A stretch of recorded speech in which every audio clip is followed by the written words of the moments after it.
Hey everyone, welcome. Sorry I'm running a little bit late today. My Saturday got thrown off schedule a little bit, so give me one sec.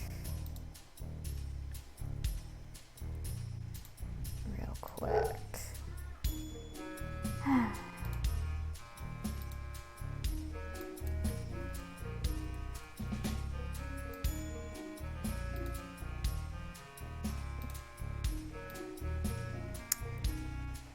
There we go. This is quite large. There we go.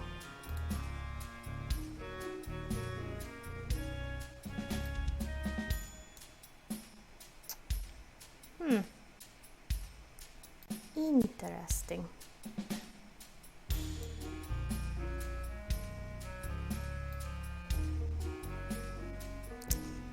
Interesting.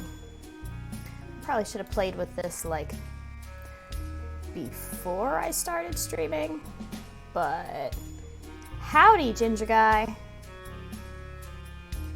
But yeah, like I said, my weekend got a little thrown off, so I am a bit off kilter as well today. So anyway, that's just gonna have to do. Welcome to the testimony of Trixie Glimmersmith. Can't escape us gingers, we're everywhere. Hey, I'm fine with that. I like a good ginger. Spicy.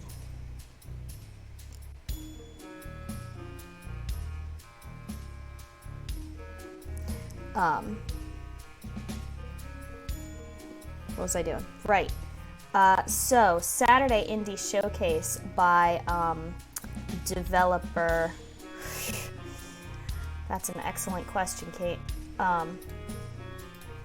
Developer Digital Poppy also have done a very short point-and-click adventure game called Parsnip. Also have a game based in this universe called Three Lesbians in a Barrow. So yeah, we will be following the tale of Trixie Glimmersmith as she recounts the events that led to her falling a week behind in her college work. So,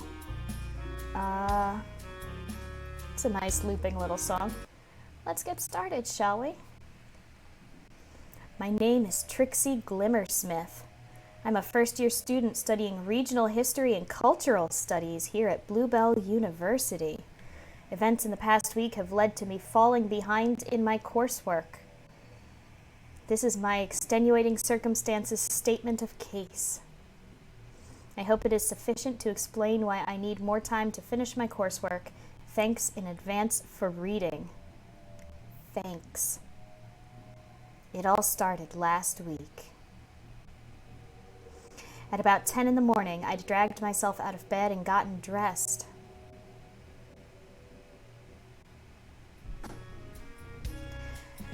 Right, it's 2 weeks till my coursework deadline. Time to start this report on Blue Hill County Cultural Exports, 1800 to 1900. That sounds interesting.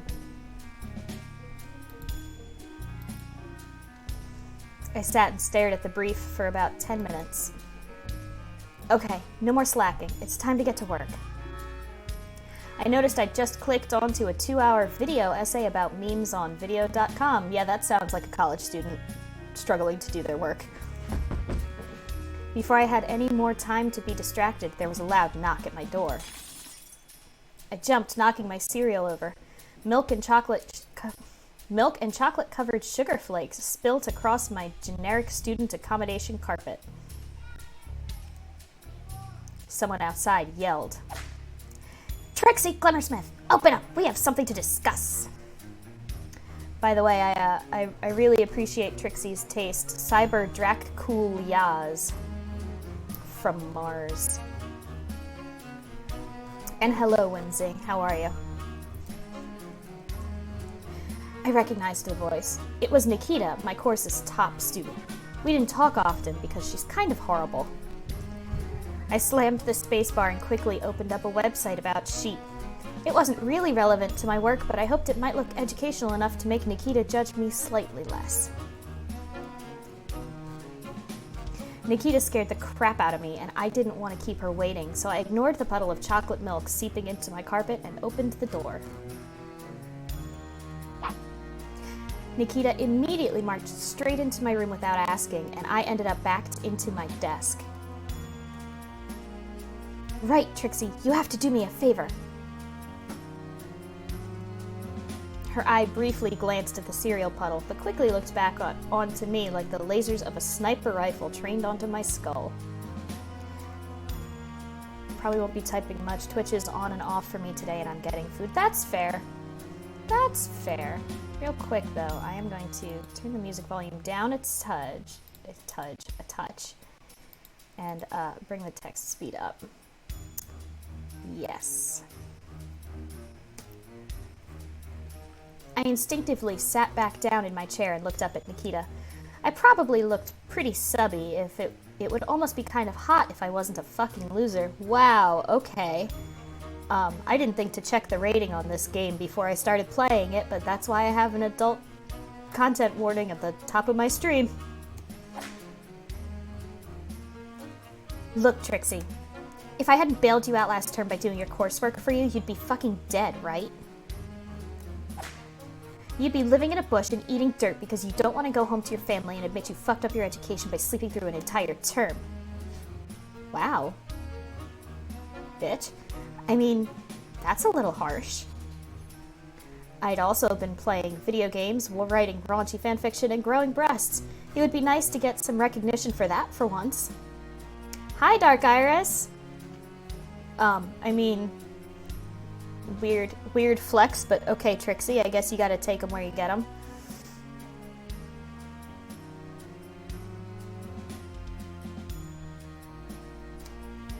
I know it was.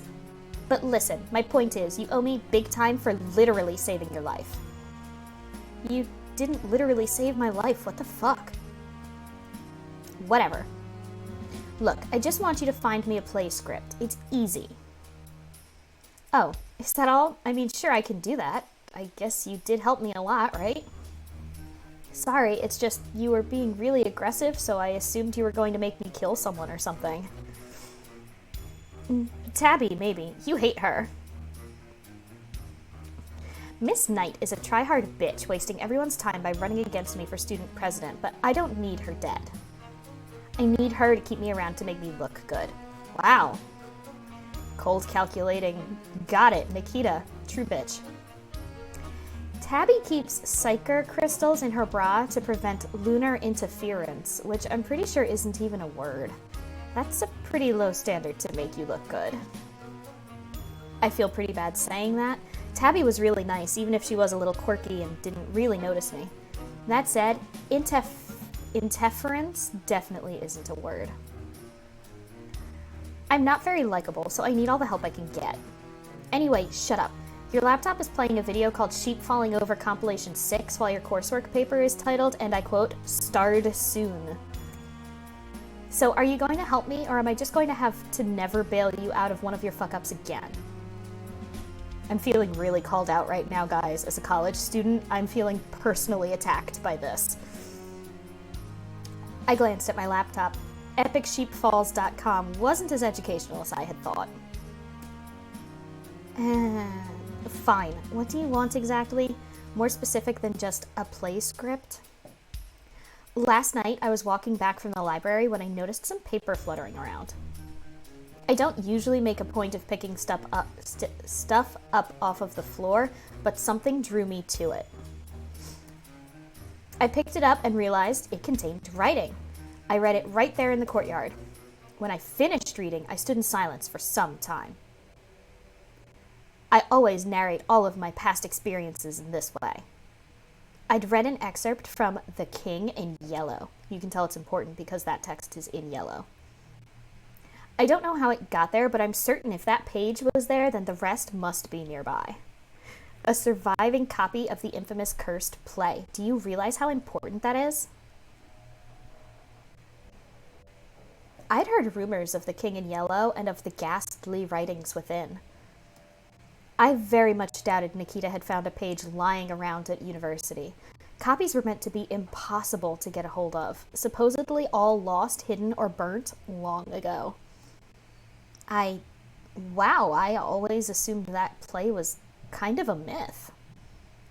Are you sure that was legit? Maybe you just found part of someone's fanfiction? Nikita slammed her fist onto my desk with a bang. I know it's real. Sorry. It's okay. You're probably right. Only a real loser would write fanfiction about the King in Yellow.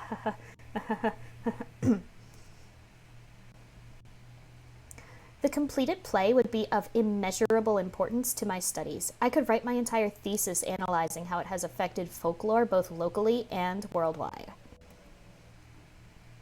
I need the full copy. Now, after the initial shock of finding it set in, I started sneezing. I concluded there must be some kind of allergen on the paper. What on earth are you talking about, Nikita? I happen to be allergic to exactly one thing in the world. Is it being a nice person? Are you allergic to being nice? Predicted that one. Not being a bitch?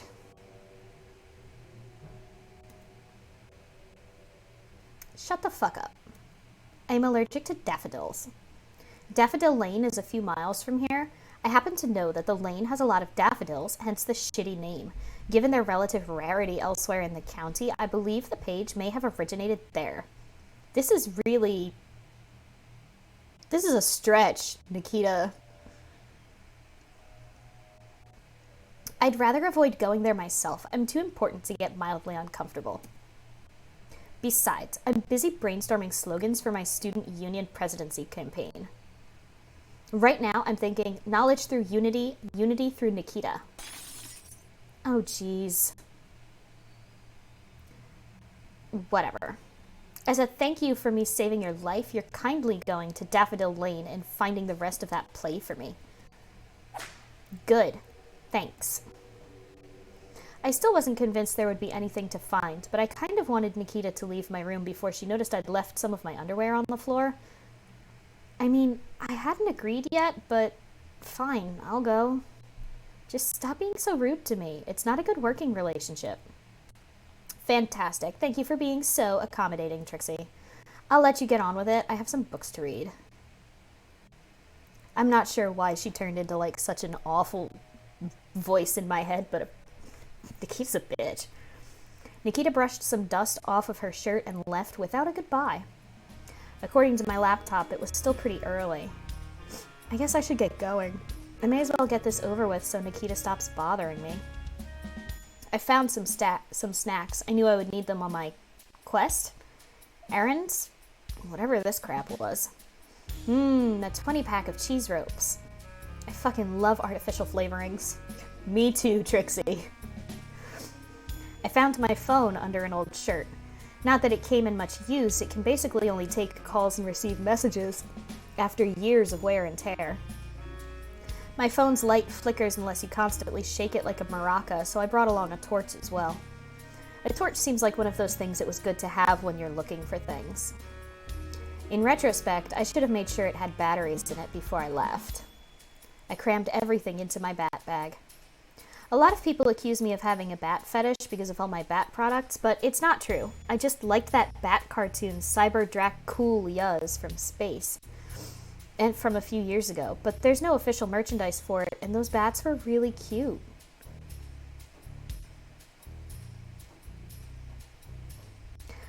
I really feel like the comment about bat fetishes is... Listen, I'm going to put a stream disclaimer right here, right now for you guys. I personally am not into the furry scene. I don't care if you are. You do you, so long as it doesn't hurt anyone else and there's consenting adults all around, but this game makes me mildly uncomfortable. Anyway, I got distracted by my laptop for a while. Well, like 3 hours, but I got a lot of work done. Did you actually, though? Yeah. Kinda. Wait, are we not going to clean up the spilled cereal milk all over the floor? Honey, if you leave that, it's never going to come out, and your room is going to stink to high heavens for the rest of your life.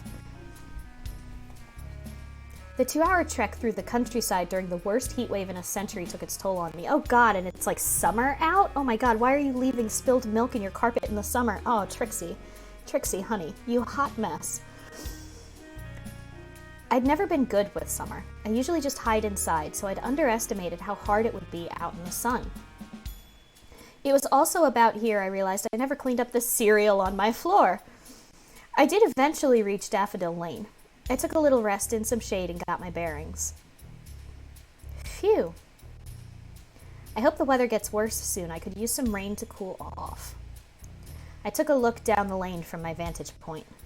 4 quaint little cottages dotted the dirt road at the far end and at the far end was the tree line of Blue Hill Woods.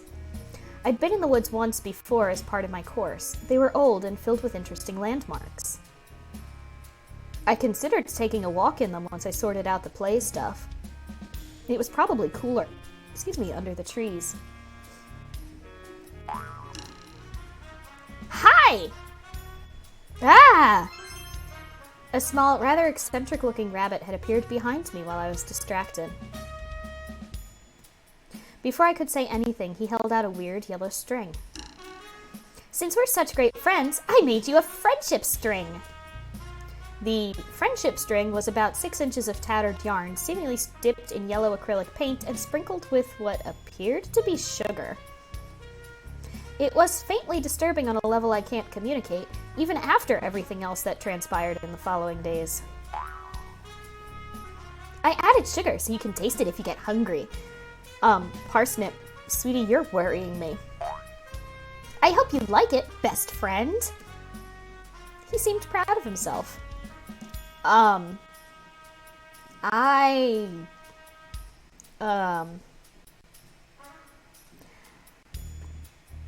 Listen, when people give you friendship strings that are just yarn dipped in acrylic paint and sugar, I feel like it's probably safest to keep it. Because I'm also concerned that this kind of person is the, kind of person who will not handle it kindly if the friendship string goes missing. Confused, I took the string out of the rabbit's paw and held it up for a closer look. It looked just as bad up close. I tucked the string away into my bag. Thanks? So I'm Parsnip, and that's my cottage. He jabbed a paw at the nearest cottage, the one with a well-kept daffodil patch in front of it. A small sign with "My Cottage" written on it stood on the path next to it, clearly marking the cottage as someone's cottage. Oh, hi, Parsnip. My name's Trixie. I'm looking for a book that might be around here. Have you heard of The King in Yellow? Wow, I love yellow. Oh, wow, it's my favorite color. Oh, okay, well, that's good that you like yellow. The book, though, do you know it? I don't read books. They're so boring. I'm Parsnip, and I'm a fun bun. Wanna come play with me?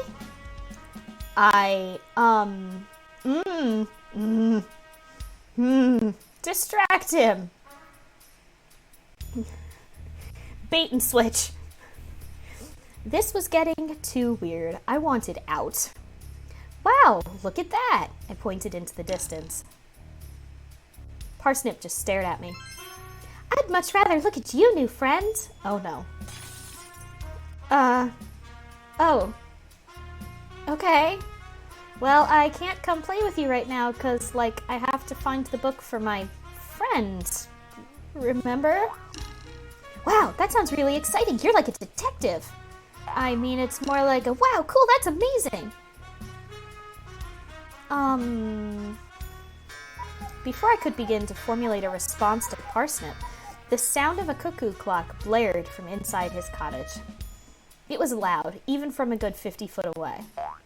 Uh-oh, it's time for trumpet practice. I'll talk to you later, new friend. He merrily skipped off to his cottage. Okay. Bye? I crossed Parsnip off of my list of potential owners of a forbidden play. He didn't seem like someone who would own anything that required reading. I started to walk down the lane, past the out-of-tune trumpeting blasting from Parsnip's cottage. I'm not convinced he even had the trumpet the right way round. I figured I'd try the next cottage. It didn't look as well kept as Parsnip's, but I could see some art easels set up in the garden, which piqued my interest. An arty person might have a copy of an evil play, just to make a statement. Also, those look like alcohol bottles? Is this like a sad, drunken artist? What? Why is that? There's like a baseball bat in the middle of some trees, and then I don't even know what's going on in that left-hand one. Oh my. Hey, cool, an artist. I can relate to them. I drew a picture once. I approached the cottage and caught sight of a rabbit lounging in a deck chair, smoking and drinking wine. Classy. She was tall, stylish, and pretty. I was pretty hyped to meet what I assumed must be a famous artist. Either she didn't see me or chose to ignore me. I noticed her cigarette wasn't even lit. Hey, hi. I waved nervously. I wasn't used to talking to professional artists who were probably rich. She tilted her sunglasses down slightly to look at me before pushing them back up. Hello. I trailed off. My head felt light from the heat. I swayed side to side, starting to regret not bringing a drink. Sorry, I don't have any water with me, so I'm a little out of it. Anyway, wait, you walked all the way here from the university? Without any water? In this heat? I remember letting out a quiet yes and collapsing, but not much else until I woke up a few minutes later. The rabbit's face was looking down at me from her desk chair. She looked mildly concerned, but apparently not enough to move me from being face down in the dirt. That's fair. First aid training, they tell you not to approach someone you, think might be injured in some way. You are supposed to stand at a safe distance and call to them and try to get their attention first. You never know. You fainted. Are you okay? I think so. Could I maybe have some water? I brought some out for you already. She motioned towards a glass of wine on the ground beside me. That's not very hydrating. That's wine. The rabbit went wide-eyed under her glasses. Oh, so it is. How did that get there? She picked up the wine and shuffled shamefully into her cottage, returning a few minutes later with some tap water. Thanks. I downed the water and felt a little better. It was pretty stupid of me not to bring any with me. I realized I hadn't introduced myself and thought I'd better do it before it became too awkward. Hi. Hello. I didn't do a great job of it. I'm Trixie Glimmersmith. There was a frosty silence. So, sorry to bother you. It's just I'm doing someone a favor. They think there's a copy of some old playbook around here, The King in Yellow. I can't say I've heard of it. Are you sure your friend didn't say Daffodil Library? You know, the one in town? I briefly worried she had. No, I'm pretty certain she said Daffodil Lane. I don't know where it could be, though. I asked, Parsnip? Next door? The rose seemed to grimace at the mention of Parsnip. You spoke to Parsnip? Are you sure? You look like you still have the will to live. Ouch! I didn't, but that was unrelated. Yeah, a bit. Is he that bad? I mean, he's a little excitable for sure, but... The rose's blood pressure looked like it was rising rapidly. Asked about Parsnip. Got back on topic.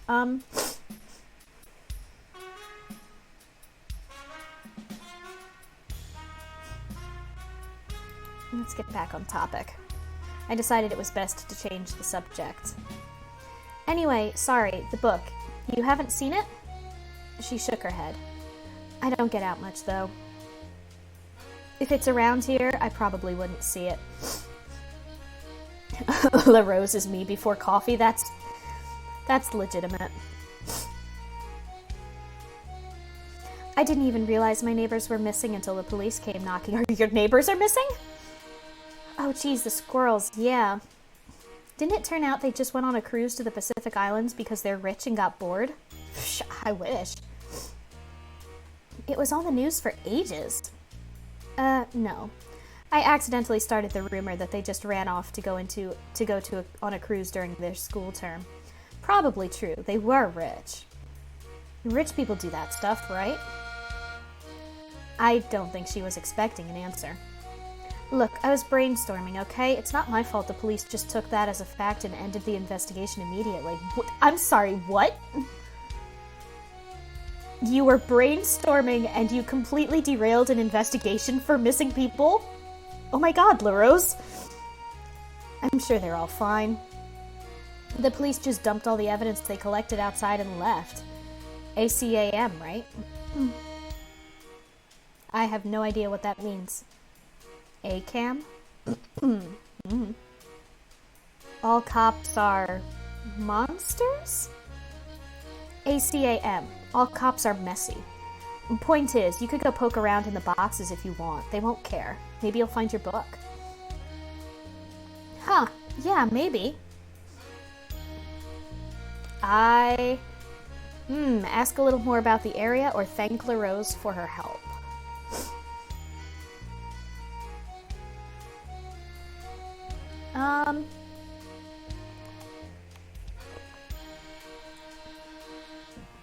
So, in case you haven't noticed already, this game supposedly has some pretty dark and unnerving undertones.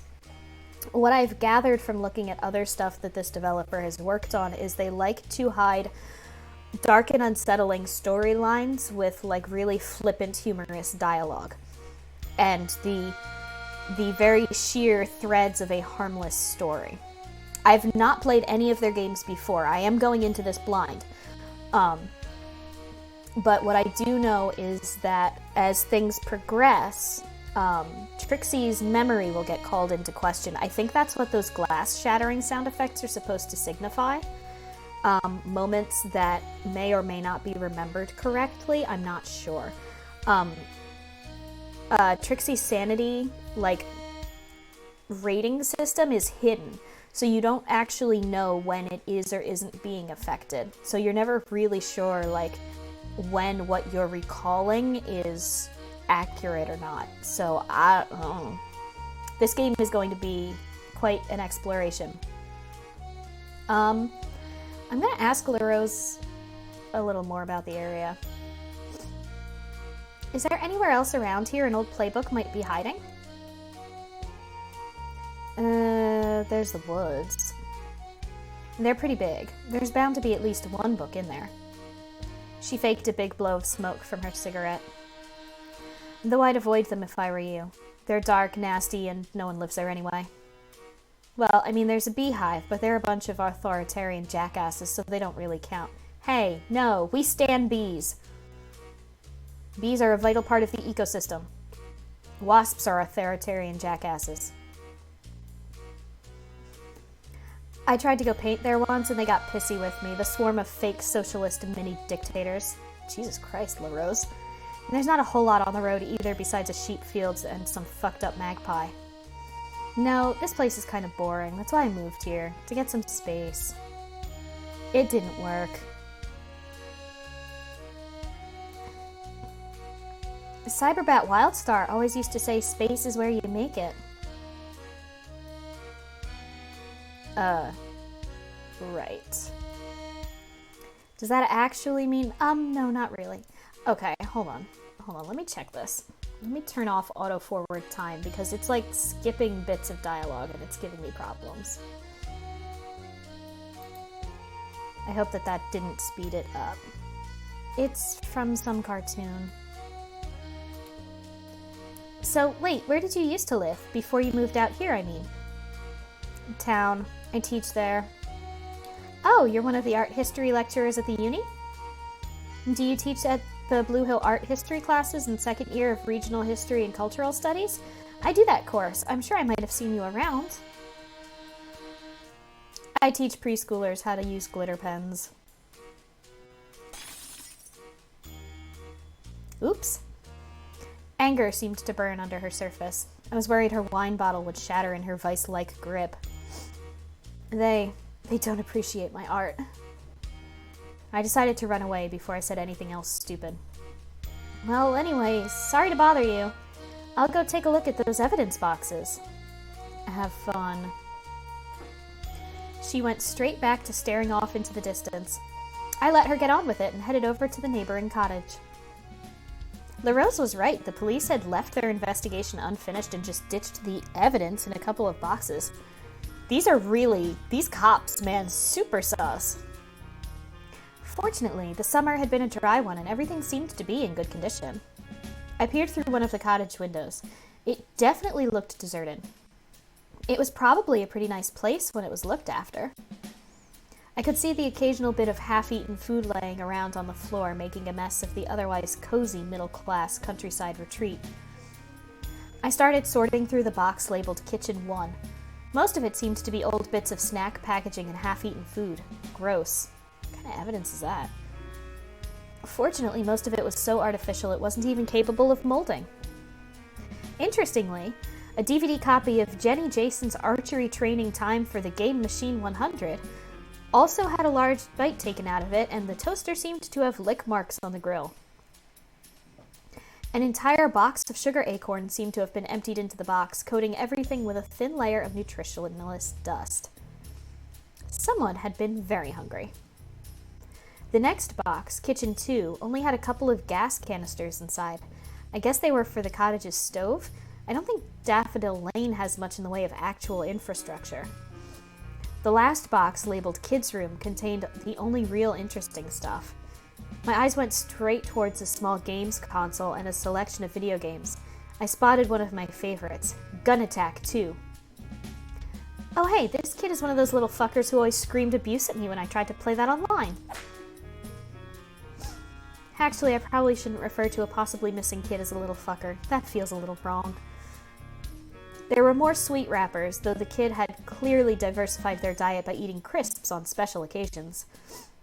This kid doesn't seem the type to collect old play scripts. I doubt it would be in here. In fact, I don't think there's a single word in this box that isn't a brand name.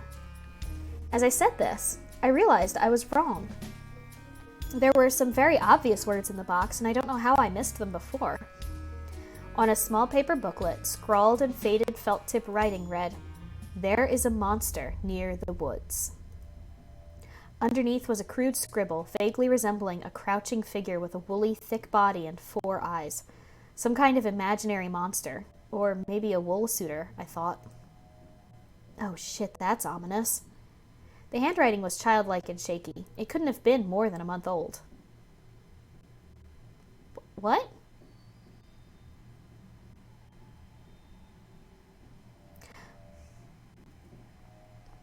It was probably written as some part of silly game, I thought, but that didn't stop it from filling me with dread. What was the monster? I realized the message was written on the front of a small scrap paper booklet. It looked like it had been written and illustrated by the kid. Squirrel Warrior Princess Adventure. Squirrel Warrior Princess was on an adventure to save the Squirrel Princess Dragon. She went through the hills, and there was a monster shaped like a Wally person. Squirrel Warrior Princess shot him with bow and arrows and won. That is what you get if you are my enemy, said Squirrel Warrior Princess, said Squirrel. She drove her car, big car, fast and reached the castle Grimskull. I am here to save you, Squirrel Princess Dragon, said Squirrel Warrior Princess. She went through the castle and used her gun to shoot the bad enemies, and she went up the castle. No one can defeat me. I am Tahi's strongest warrior, I said. A skeleton popped out, but Squirrel Warrior Princess punched it, and it fell down and cried, and I laughed at it. That was really brave. Thank you for saving me, said Squirrel Princess Dragon. She flapper her dragon wings. She has dragon wings and can breathe fire, but she's a squirrel. They played video games together and won Sniggle Player on Medioluin of Honher the End. Inspiring. I decided it was best to leave before I left much more incriminating DNA on everything. Excuse me for one sec, guys. I need to blow my nose.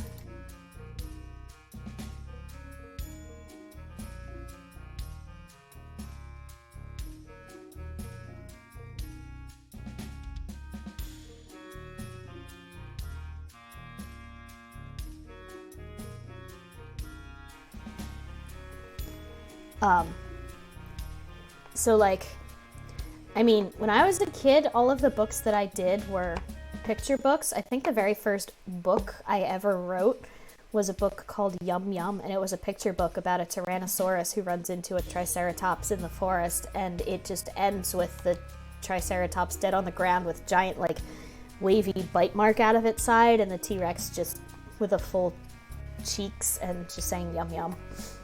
I was kind of a dark little kid.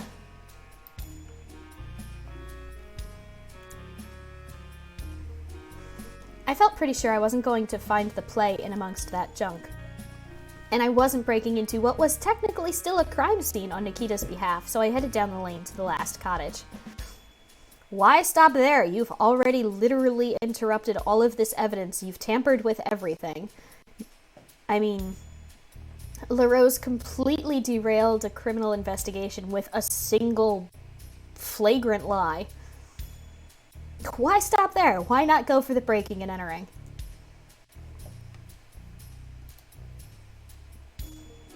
I strolled past the sheep field. The silly creatures were absent-mindedly chewing on grass, as sheep are apt to do. It looked like a refreshingly simple life. The field was overshadowed by a large tree. There seemed to be a few shiny pieces of jewelry trapped high up in its branches. Maybe it was one of LaRose's art pieces. A ragged nest was perched high up near the top. It looked deserted. This was probably where that fucked-up bird LaRose had mentioned lived. She said it was a magpie, first off. The cottage at the end of Daffodil Lane was a bleak building. The windows and door were all boarded up. Its interior was dark, and the entire building had an uneasy aura about it. Compared to its scenic surroundings, this place was a septic sore. Ooh, delicious. I remembered the child's creepy message.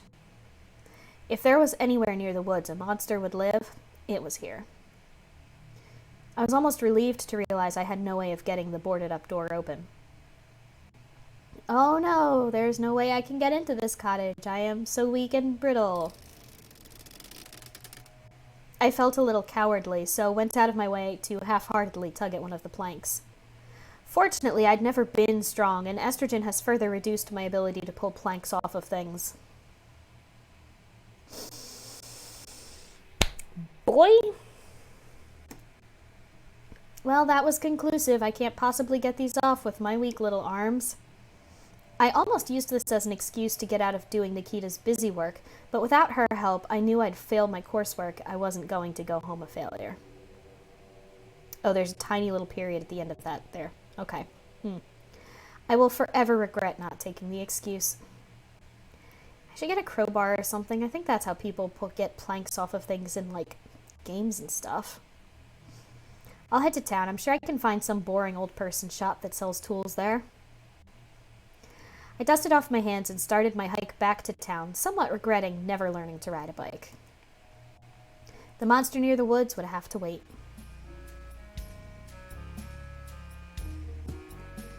It was a long walk back to town. Still, the exercise was probably good for me. I hadn't spent much time in town since moving to Blue Hills. It's too loud and busy for me. I was looking for a tool shop or something when I noticed a small shop called Heidi's. In the window was a big poster. All crowbars, half price. That was convenient for sure. I mean, yeah, that was hella convenient, actually. The shop seemed empty. Hello, is anyone here? Nothing. Oh, hey, look. That's one of those, like, Cyber Drak-Cool-Yas.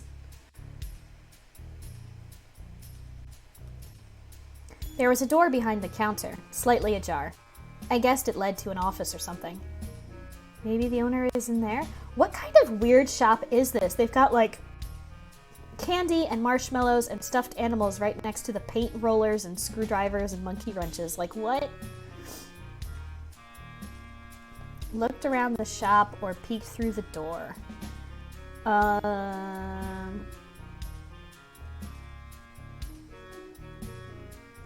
There appear to be leaves coming out of the snack vending machine. That's kind of weird. I'm gonna look around the shop. I guess I'll just wait a while. I looked around the shop. It seemed to sell everything. Magazines, tools, sweets. The pricing on everything seemed to be almost random. I had no idea how Heidi was running the shop this way. Excuse me. I took a look at the vending machine in the corner. It didn't have a window, so I had no idea what was in stock. I gave it a tap. Squawk! Ah! Before I could think too hard about what happened, I noticed a cute Cyber Drak-Cool-Yas from space plushie, the only bit of official merchandise ever produced for the show. They'd been taken off the market because they contained lead, but it looked like Heidi hadn't gotten the memo.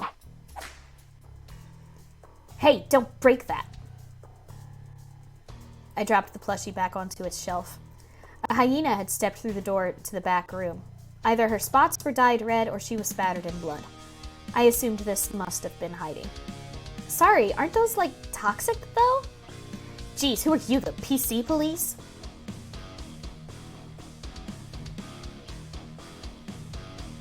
Heidi's got nice theme music.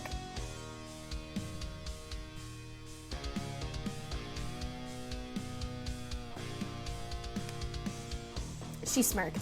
I think she was trying to make a joke. Also, I think your vending machine yelled at me? Yep, it does that. Anyway. Welcome to Heidi's. How may I help you today? That only looked and sounded extremely forced. I saw the poster for crowbars. Could I get one? It was an exceptionally fake laugh. I was a little worried I was being mocked. Sorry, kid, I sold out a few hours ago. Unlucky. I'd overstocked. Typed an extra 3 zeros into the supplier's site. Ended up with 2,000 of the things. Had to start selling them off dirt cheap, but then the supplier just bought them all back. Guess they want to resell them. Still, I made a good profit on it. Ha ha ha ha, those suckers. She paused for a moment, doubt flashing across her face. She started counting on her fingers, her grin quickly turning into a frown. She recounted, and then recounted again. Those fuckers! I made a 4,000-pound loss! Mr. Crowbar is fucking dead.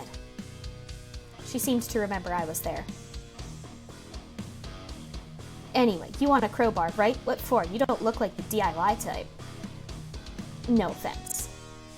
It was a little offensive, although admittedly very true. I need to break open a door? I realized that probably sounded pretty suspicious, so I tried to defuse the situation. I'm not a burglar, it's my door. A strange mix of resignation and confusion appeared on her face. You accidentally boarded up your own door? Blame drunken student antics or admit I was breaking into an abandoned cottage? Trixie seems like either of these would work out in her favor. I feel like Heidi might respect this. How about the abandoned cottage? Okay, I'm breaking into a house, but it's abandoned. It's urban exploration. Albeit in this case, very rural. Oh, sweet. I don't give a fuck about that. I just don't want to end up complicit in you breaking into someone's house and kicking them to death. I was relieved she was going to let me have a crowbar, but also slightly offended that I apparently looked like a very inefficient murderer. Heidi dashed through the door behind the counter and quickly reappeared with a crowbar. This is one of my personal crowbars I need for my others.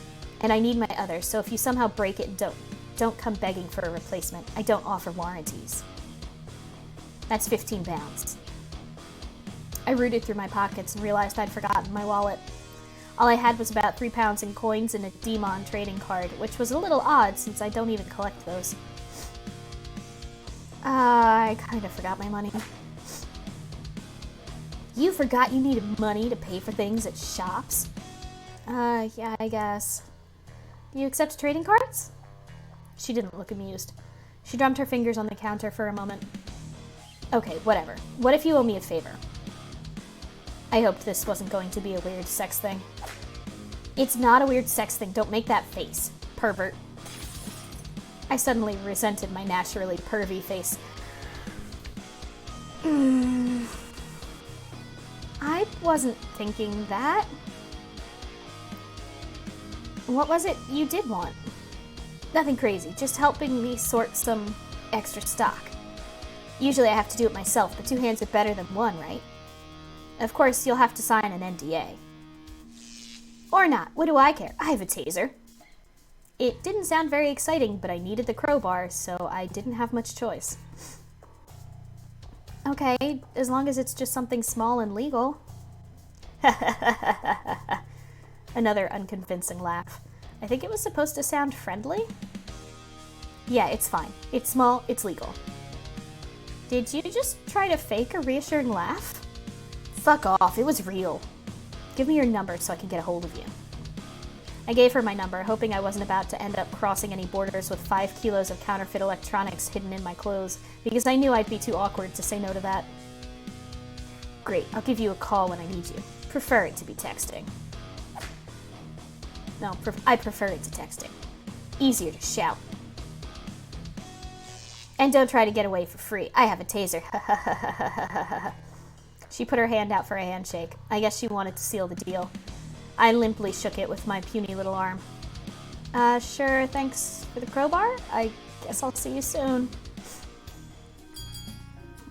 I left the shop armed with a crowbar, reflecting on how I seem to operate entirely on a favor-based system these days. Oh well, I thought. It was cheap. I was pretty hungry, and as I walked through town, my eyes were drawn to a small shop called Greg's Bakery.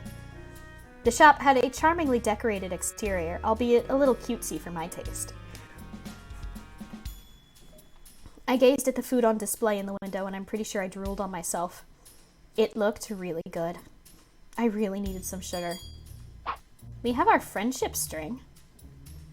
Hi! Welcome to Greg's Bakery. I'm Greg, and this is my bakery. Greg has sharp fangs like a bat, which is nice, though obviously that isn't important. Oh, hey, I'm here to eat cakes. Do you sell cakes? Oh man, I am here to eat cakes. I don't know why I asked that. They sold cakes. I'd just been drooling over their display. Oh, sure we do. I make them all fresh every day. Do any catch your eye? If you decide you don't want a cake, I have plenty of other pastries and treats for you. An iced bun, a pizza slice, a donut, vegetable rolls, a bag of sprinkles. Hold on. This is a very strange bakery. Pizza slices, vegetable rolls. You're just going to sell me a bag of sprinkles? The choice is yours. They seemed nice, albeit slightly hyperactive.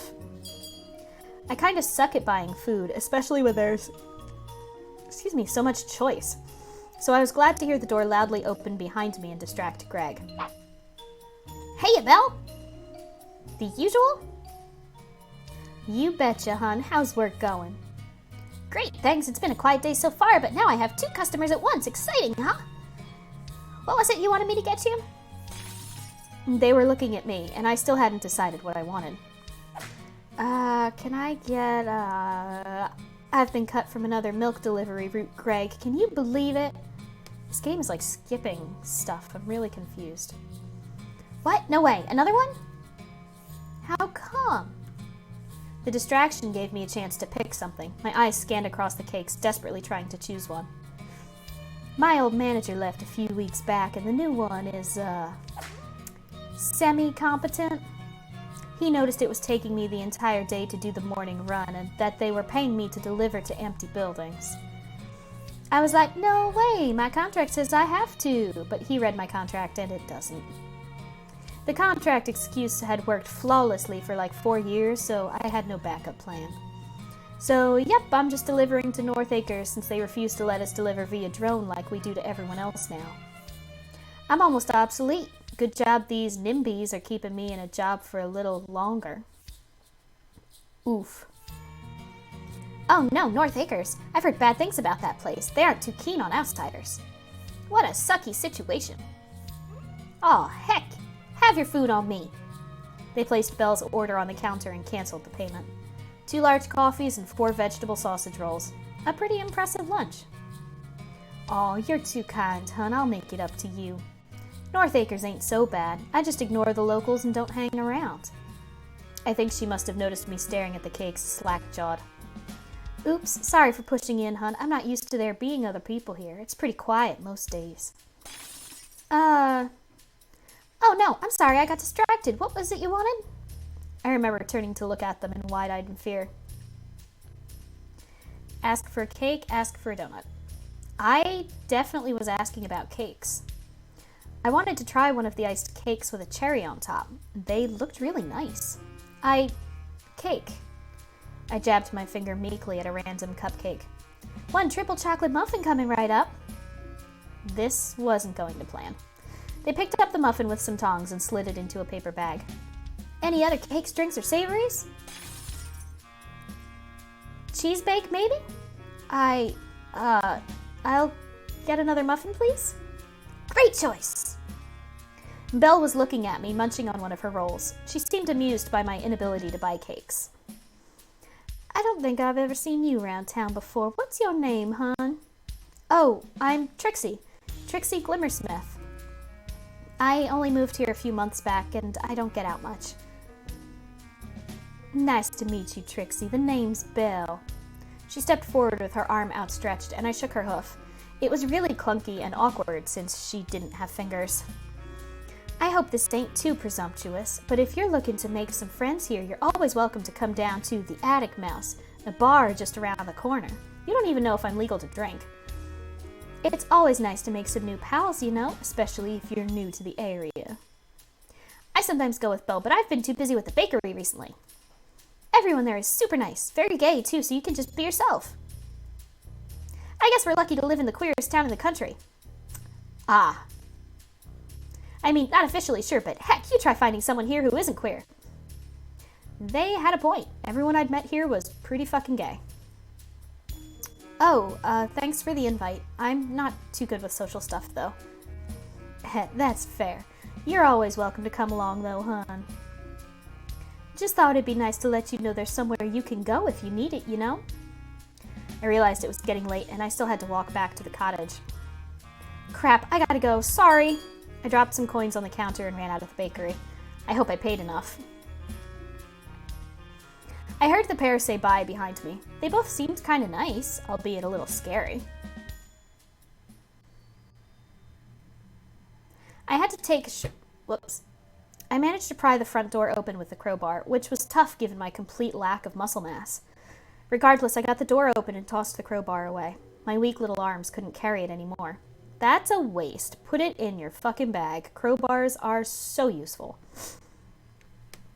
Without waiting around, I stepped through the dingy portal. I was immediately hit by a wall of stale air and decay. Ah! This place is disgusting. I flicked my torch on and finally realized it had no batteries. Frustrated, I chucked it on the floor. Litter bug. Why are you just throwing away all of your valuable tools, Trixie? You fool. I'd have to rely on my eyesight, which had been rapidly deteriorating since I started staying up till 5 a.m. using my laptop screen as my only light source. Not that it was great to begin with, given my condition. The building was dim, with a few shafts of light piercing the boarded windows. What looked like a basement door was slightly ajar. A cold and unpleasant stench seemed to crawl from it. I wanted to spend as little time in this place as possible. I decided to take a look around the ground floor before heading downstairs.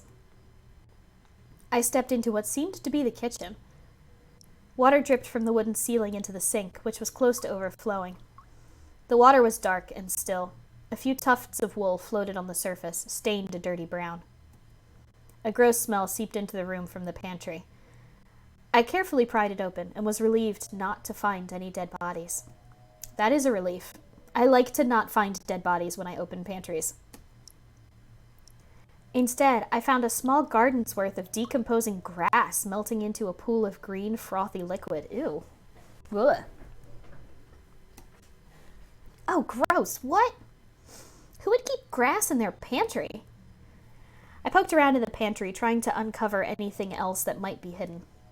At the very back, buried under some of the decaying grass, I found a tin of pineapple rings. The best before date was over 2 decades ago.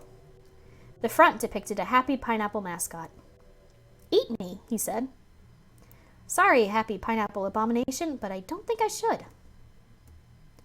Besides, I don't have a can opener." "You have a crowbar!" "You had a crowbar."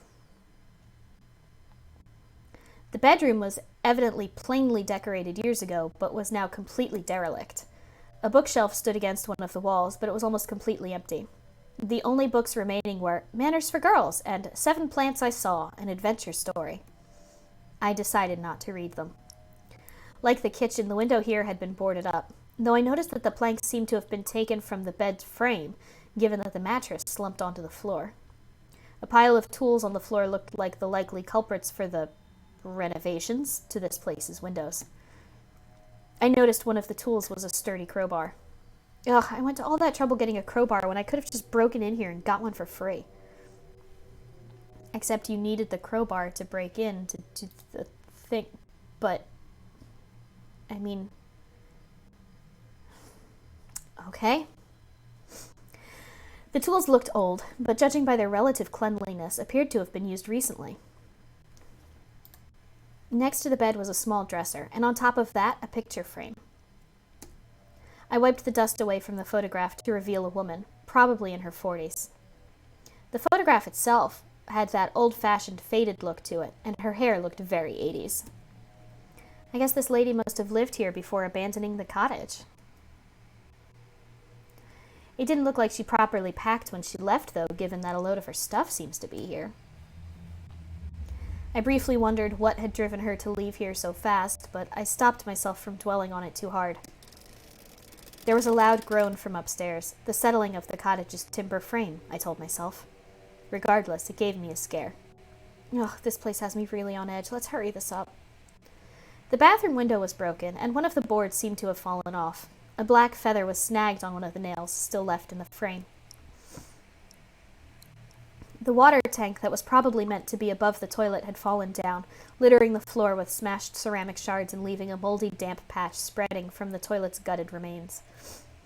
The bottom few inches of the bathtub were stained brown, as if it had been full of rancid water for some time before being emptied. The plug hole was matted with wool, almost like a spider web. Ugh, this is nasty. What's wrong with this place?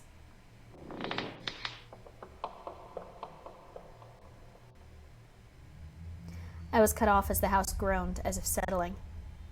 Hoy! Only then did I realize how weak the floor seemed to be in this room and stepped back. I had no intention of falling through into whatever waited for me in the basement. I returned to the living room where I had first entered the house. I hadn't really looked around when I first got here. It was totally trashed. The furniture was a mess, the floor was covered in junk, and some water appeared to drip down from the attic onto the sofa, which was coated in white mold.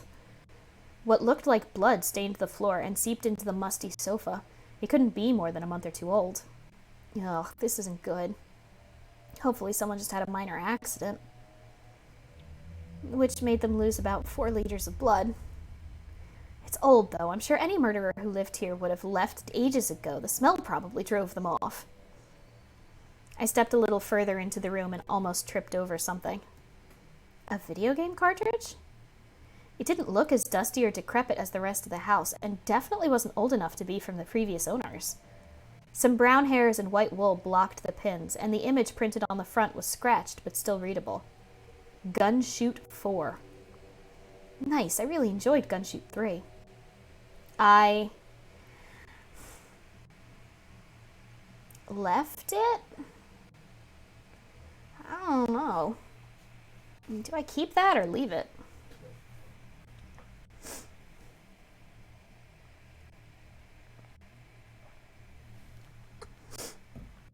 That's... gross. I mean, gross? I feel like keeping it is like proof or whatever, but at the same time, like, whatever left it there might come looking for it. Keep? Oh, Dark Iris says keep. Alright. I figured it wasn't much use lying around in this cottage. You enjoyed the third one? That's true. I did enjoy Gunshoot 3. I figured it wasn't much use lying around in this cottage, so I decided to take it with me. Maybe I could wind down with it when I got back to my room? On the ceiling, a small trapdoor led to the attic, but there didn't seem to be any way up to it. I only now noticed that harsh carvings had been dug into the wall and inlaid with gold paint. Oh, that's a little disturbing. Dozens of identical eyes had been watching me. I found myself drawn to them. The house suddenly shuddered, and I almost collapsed. Ah! I regained my footing. Thankfully, the house had remained standing. I realized I was stood directly in front of the scrawlings, mere inches from the largest of the eyes. That's strange. I'm sure I was at the other side of the room when I noticed this mess. I must have stumbled over here when the house shook without realizing it. I stepped back and turned away from the drawings, deciding to avoid them for now. There didn't seem to be much to see on the ground floor, and I still hadn't found that book. There was only one thing for it. I'd have to go into the dark, dingy basement. I forced the door open on its rusted hinges and made my way down the stone stairs. The decaying air grew worse with each step. This better not take long. The air in this place is probably cutting years off my life. You have mold growing in your lungs actively as we speak, Trixie. The stairs emerged into a large basement, almost as big as the entire ground floor. My eyes were immediately drawn to the horrific scene at the center of the room. Ah! What is this? Are those... Two skulls were positioned around the chipped remains of some kind of symbol etched into the floor. I better look around quickly. I really don't want to stay here much longer. After closer examination, it was clear the skulls belonged to a pair of squirrels. Oh gosh. So much for La Rose's Pacific Cruise theory. These both seemed adult-sized, though, which means the girl is missing. Hopefully I don't find her here. The skulls were undamaged, with no indication of how their owners may have died. Strangely, I don't recall having seen any other bones around the cottage. I decided to leave them to their rest. Not that I'd been brave enough to do anything other than nervously stare at them from a distance anyway. With the most obvious thing in the room thoroughly examined, I took a look at the rest of the basement. This whole room looked like something from one of those trashy horror stories I'd read. It was uncanny. Part of me hoped this was just the setting of a really well-decorated LARP, but I felt sure that it was wishful thinking.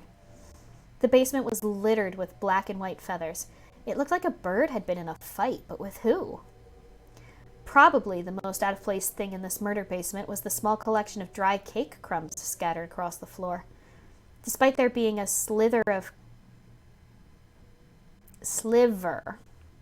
Despite there being only a sliver of cake left, I felt my stomach tighten. A deep and primal part of me knew it was a bad cake. So the cops closed. Oh, no, that was a different cottage, Whimsy. The squirrel's cottage was different. And yeah, the cops dropped it without looking into the squirrel's cottage at all, as far as I'm aware. This is a separate cottage. So the street, the lane, Daffodil Lane, goes Parsnip, La Rose, the squirrels, and then the abandoned cottage, and then there's Bluebell Woods on the other side of the abandoned cottage. We're in the abandoned cottage. But yeah, apparently the cops in Bluebell County are real shit. Dude, place was creepy. F that. Oh, I just popped back in and was so confused. Yeah, no, we're in an abandoned horror murder cottage basement. We also did not go into the squirrel's house, but, you know, we did rifle through the boxes of evidence that the cops left out front of their house from the investigation that they just abandoned.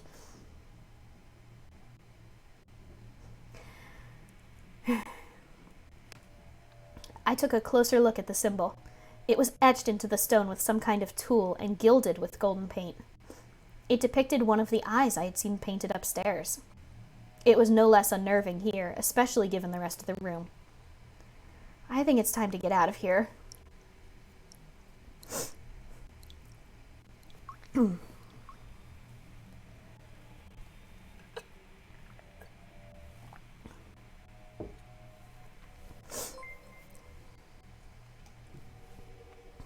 Oh, DJ, welcome.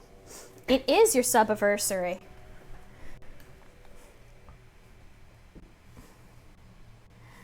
Okay, so I know so far it looks like I spent all week running errands and stuff, but trust me, I have my reasons, as I hope you will soon agree. This is where things get a little hard to recall, but I'll do my best in the interest of proving why I need a few weeks extra to finish my coursework. Thanks for reading this far, by the way, faculty admin team. I appreciate it, thanks. Yes, always kiss up to your admin faculty team. There was a loud screech, and the cottage above me started to shake and creak. I heard a long groan as the basement door shut. The cottage continued to shudder. I could hear furniture topple over and slam against walls above me. I need to get out of here. Before I could make a move, whips of golden mist curled around the two skulls. They jerked around to face me before lifting off the ground as if pulled by puppet strings. Guys, are we gonna die? No! I opened my eyes. I was in my bed. I briefly thought I was home with my parents and almost freaked out until my senses came to me. Where was I? Had I imagined the last day? I stared at the ceiling for what felt like hours before eventually glancing at my phone. It was 1 a.m. My limbs ached as if I'd ran a marathon, and my head felt like it had been filled with popping candy. I rolled over, desperate to get comfortable. I yelped. Something hard and sharp jabbed right into my spine.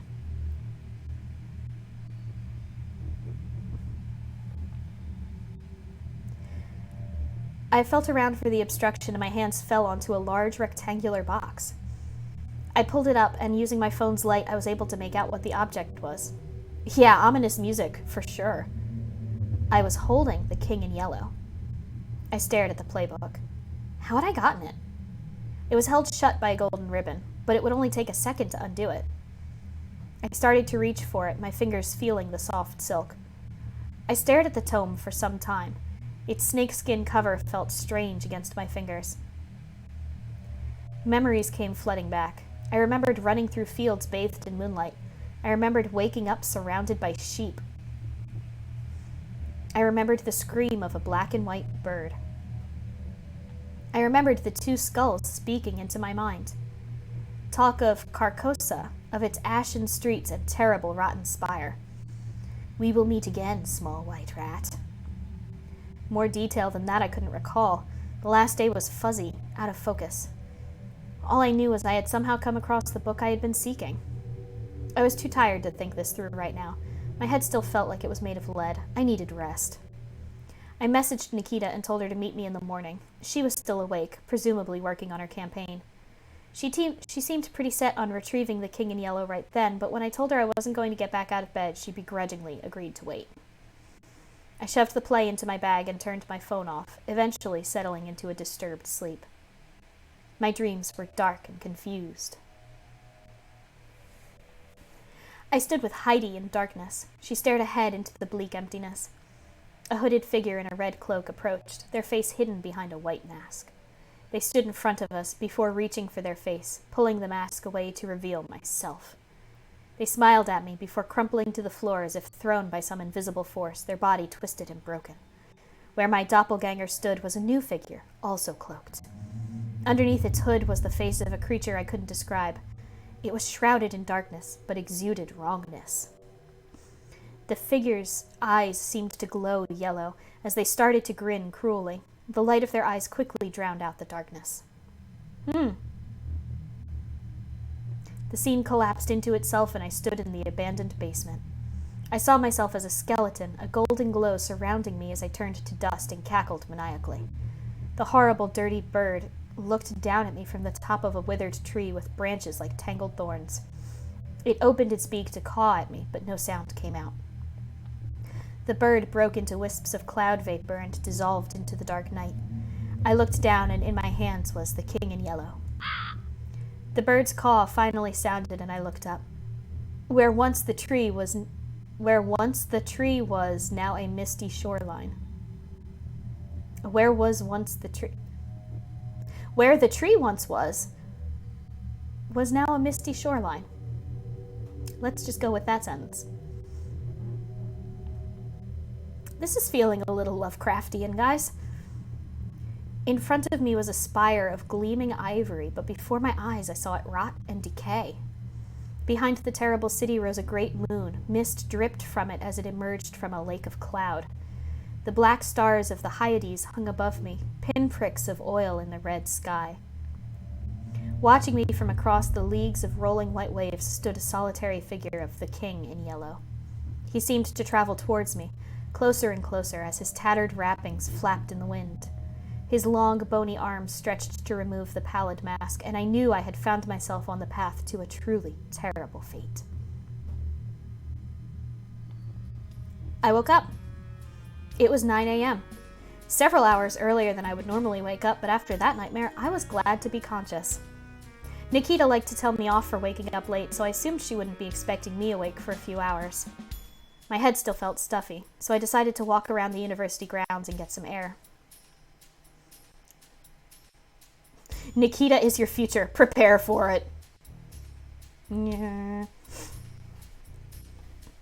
It was a pleasant morning. A gentle wind blew softly on my weary eyes, a welcome break from the heat wave. Still, it seemed like it was going to be another warm summer day. Unfortunate. It was the last thing I needed with my albinism. I'd have to put a lot of sun shampoo on my fur. The uni campus was really nice, albeit a little old-fashioned. It looked like somewhere that would be haunted and actually was, albeit only by the occasional gaunt-looking PhD student. Not that I was complaining. Whether my experience in the basement was real or not, I'd had quite enough of ghosts for now. I walked past the old clock tower. It would have looked a lot more impressive if it wasn't broken. I don't know why you don't replace it with a digital one or something. Although, obviously I'm aware that it isn't really your department. That wasn't an attack on you, faculty admins. Below that was an old statue of the university's founder, P.H. Lovecraft. He was speciesist dickhead, but now he's just dead. Ooh, ouch. Calling out Lovecraft for being racist. True, but also kind of awful. If you ever want to absolutely be confused and upset, look up the name of H.P. Lovecraft's cat. Chief, maybe you shouldn't. I stopped. I'd found one of Nikita's student presidency posters. Lovecraft. Yeah, Lovecraft. It was pretty daunting, though on the plus side, she changed her slogan to something slightly less fascist. Nikita is your future. Prepare for it. Although, in retrospect, that might have been worse. There was a box of leaflets under it. Nikita was certainly prepared for next year's election.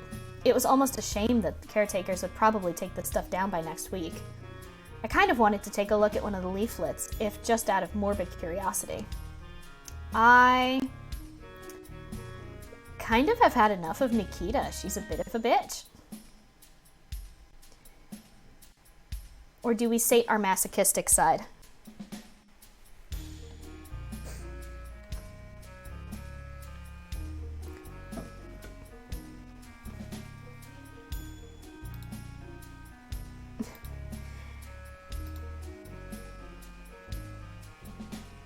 Hey now, ginger guy. Dark iris isn't gross. You know what? No, I've had enough of Nikita. I don't want to deal with her awful horror play. I was bound to get an earful from Nikita later today. No need to expose myself to more of her. Besides, it was a long time till the election. I was sure I'd hear about her candidacy more than enough over the next half a year. I eventually got back to my room and took a quick shower, making sure to cover myself in sun shampoo. This cricket needs to get eaten. It's way too noisy. Well, then feed the frog, Zolodin. Geez, I don't know which cricket's chirping. Deal with it. I was really lucky to not get burnt yesterday, given how long I was out. Maybe the spores from that cottage rejuvenated skin and left a healthy glow on your fur? Oh, I have like a ginger trio in my chat now. Though, looking at my gaunt, tired face in the mirror, I doubted it. I finally got around to cleaning up the cereal I spilt yesterday. Better late than never, I guess. I ended up just fucking about on my laptop to keep my mind off of things while I waited for Nikita. There was a sudden knock at my door. Trixie Glimmersmith, stop writing weird monster erotica and open up. I slammed my laptop shut. I still don't know if she was spying on me or if it was a lucky guess. I told you can't escape the ginger plague. Ginger guy, I married a ginger. If I'd wanted to escape the ginger plague, it never would have happened. Coming! I threw some old underwear behind my bed in a vain attempt to seem less disgusting and lurched over to the door. I opened it up and Nikita marched into my room, almost knocking me over. Geez, hi Nikita. You have the book? Nice to see you too. Cut the crap, Trixie, where's the play? Fine, whatever, but look, we need to talk about some stuff, okay? Some weird shit happened when I was finding this. I rummaged around in my bag for the book, eventually pulling out the scaled yellow tome. Wow, it's really real. For once, Nikita seemed almost speechless. She walked over to me, seemingly unable to wait to get a hold of it. I handed it over, but part of me wanted to keep it for myself, if just for its value. Yo, if it's that valuable, you could sell that thing on to a dealer's market and fucking pay for your college education. Most of it anyway, probably. Nikita was about to undo the ribbon and leaf through its pages, but I put my hand on it, stopping her. She shot me an angry look and almost pulled away. Nikita, seriously, we need to talk.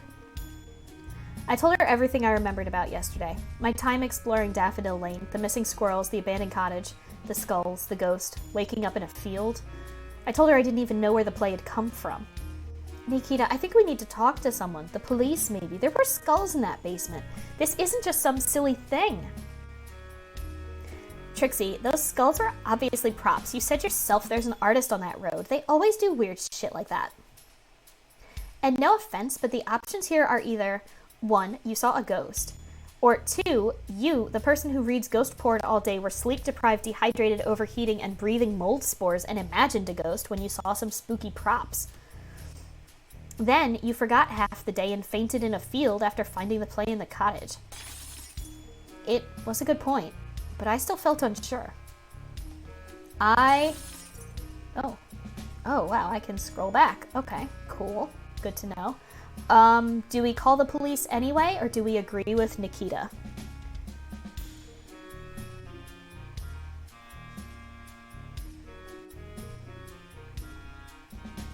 And yes, you would probably consume the world's souls if you activate your powers congruently.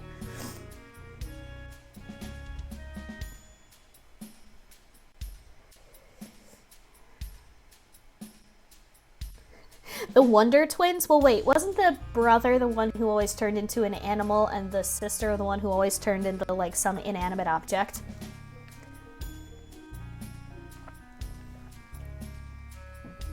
If you want to get, you know, metaphorically meaningful.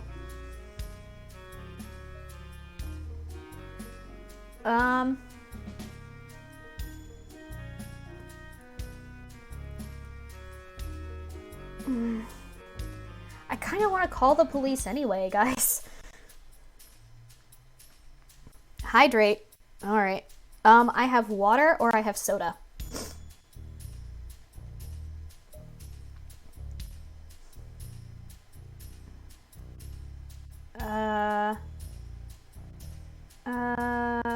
I'm gonna call the police anyway. No, shut up, Nikita. There were real skulls in that place. I'm phoning the police. I just won't mention the weird stuff.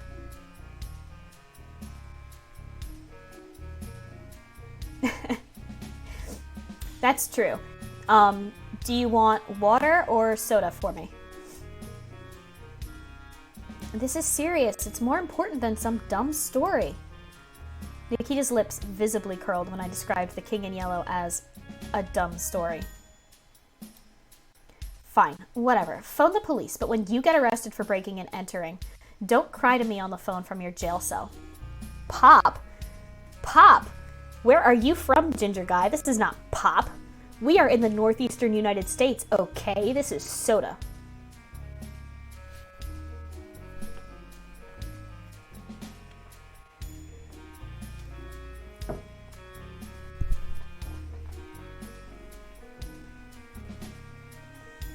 Shameful. Shameful. Nah, actually, I don't know much about Canada, to be perfectly honest, but I hear that it's quite a lovely place overall. Fine, whatever. Phone the police, but when you get arrested for breaking and entering, don't cry to me on the phone from your jail cell. I was pretty certain she was bluffing. I wouldn't get in trouble for that, right? I mean, no, you could technically still get tried for breaking and entering, but they'd probably let you off with, like, community service or something if you cooperated in the investigation into the skulls. It's a lovely place full of majestic gingers and beautiful views. You heard it here first, folks. Canada, land of gingers and beauty. But not necessarily beautiful gingers. No, that's not true. Everyone is beautiful. All humans are beautiful. It's just some of them are significantly less beautiful than others, especially when they're racist, spewing shitheads. I dialed the number for the police on my phone, and after a brief wait, an operator picked up. Hi, yes, I'd like to report a, suspicious house on Daffodil Lane. The creepy one. Yeah, by the woods? Uh-huh. Right. I mean, there were skulls in it. Yeah. No, skulls. Oh? I saw some blood, too. What, seriously? Of course you have the budget to investigate it. You're like the police. It might be important. What about those missing squirrels that live literally 50 feet away? Uh-huh. Right. Ugh. See, this is why no one... Oh. They'd hung up. I looked back to Nikita. Her expression was as sour as it had been when I started, but she seemed significantly smugger. Apparently, they don't have the budget to reinvestigate the squirrels, and they wrote the abandoned cottage off because no one could live in a place with air that full of hallucinogenic spores. I paused for a moment, considering how that could explain the ghost. Which doesn't make me feel great about breathing it in for so long yesterday. There, I told you it was pointless. Now, just keep it to yourself, and I'll help you with your coursework again. Once I finish reading the play, naturally. Is that a deal, Smith? I felt wrong for not trying harder to get the police to check out that cottage. I knew it was selfish of me to ignore what might have been a huge deal, but I needed Nikita's help. I couldn't face the idea of going back to my parents after fucking up my education and not talking to them for months. I let out an audible sigh.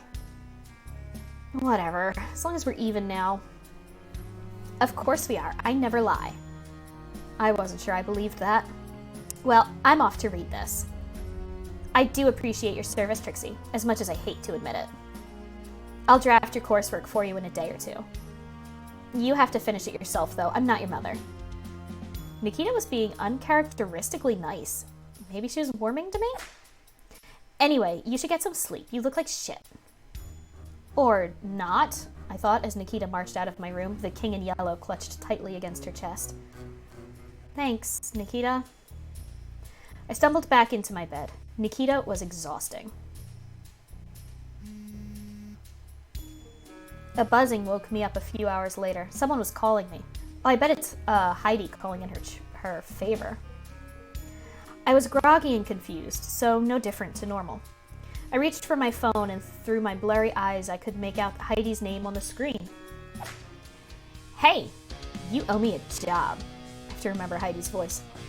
I stopped when a bit of drool fell out of my mouth. I'd never been good with naps. I need you to come to my shop at like 5 today. Don't bug out now. You owe me for that crowbar, remember? I did owe her, and it wasn't like I had anything else to do. Besides, it would be good to get outside and distract myself. For a while. Even if I should have been working on my report. Okay, I'll help. Good. My shop at 7. Don't be late. I have a taser. Yeah, oh. Okay. Everyone is so rude to me.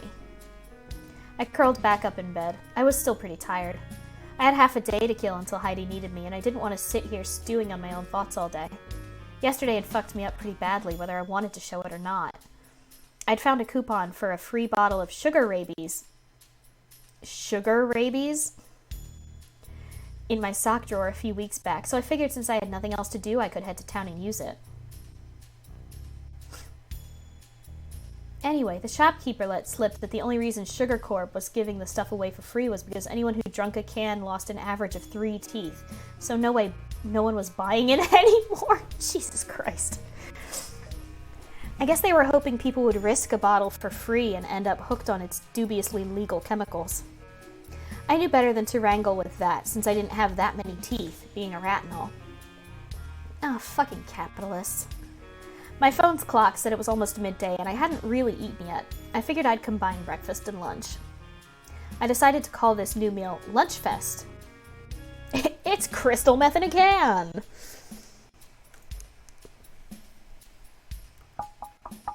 My thoughts were cut off when a familiar figure tapped on the window next to me. I recognized Greg, the small sugar glider from yesterday.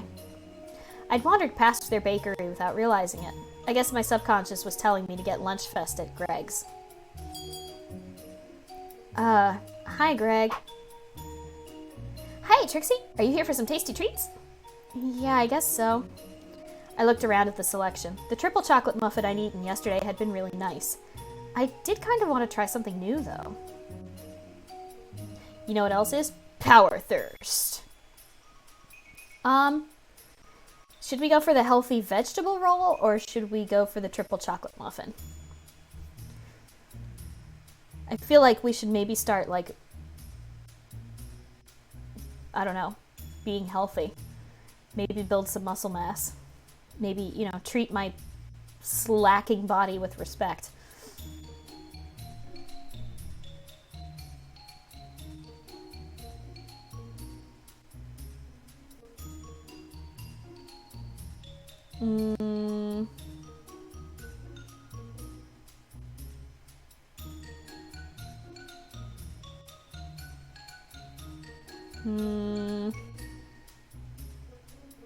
Be good?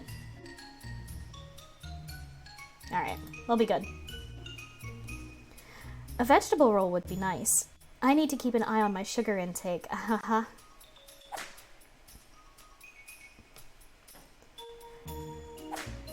Yeah, see, it's just, it skips that... Yeah, see, it skips that dialogue really fast, and I'm not really sure why. Need that healthy energy when someone tries to murder you, true. I don't know, he said something about his vegetable rolls all coming with the chocolate muffin for free, or something. Yes! Greg scurried back behind the counter and placed the food into a little paper bag. Fortunately, I'd remembered to bring my wallet today.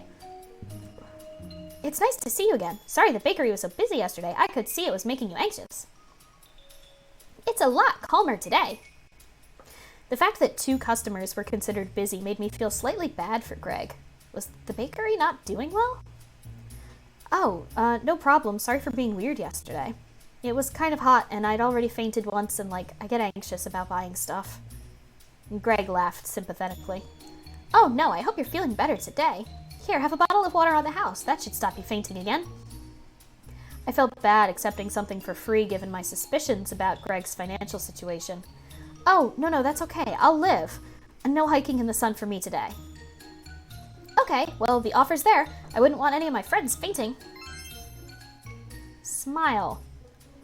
Their friendliness almost reminded me of Parsnip, though thankfully Greg seemed to be capable of conversations and had an actual personality.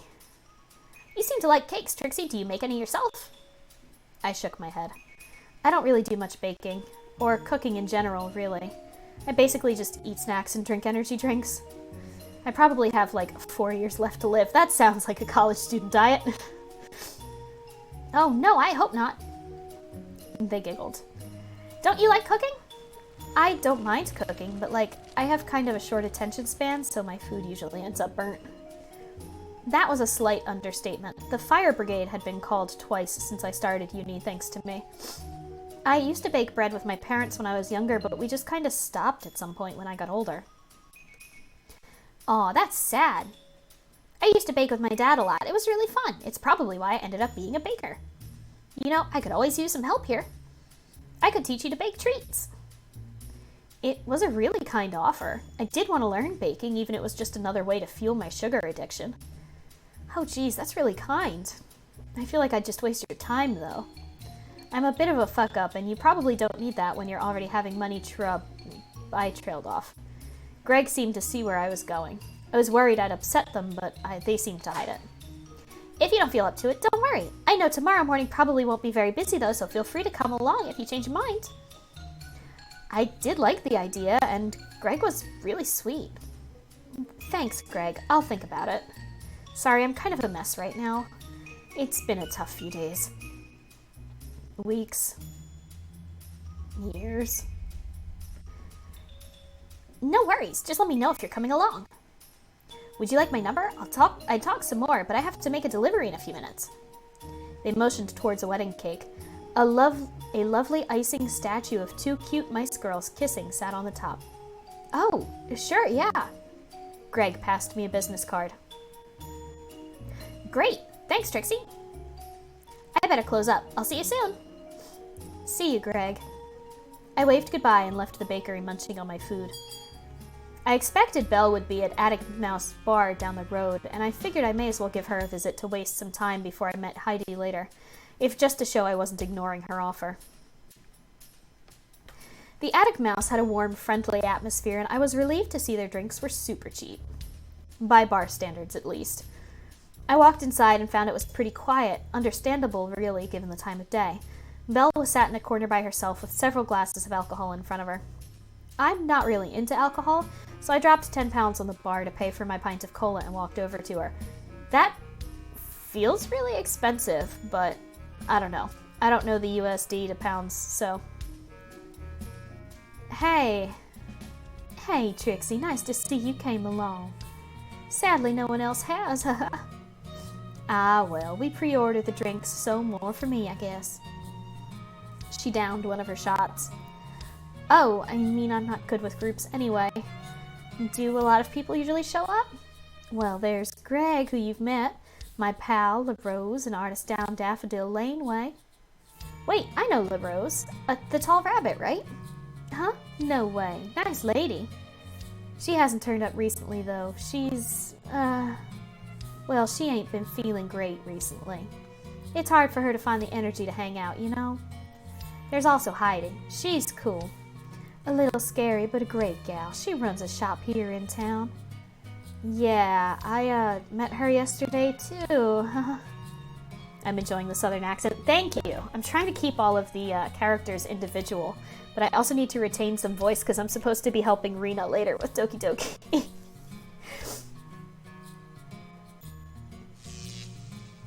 She's more than a little scary, though. Ha, she's all bark and no bite. Doesn't get on so well with LaRose.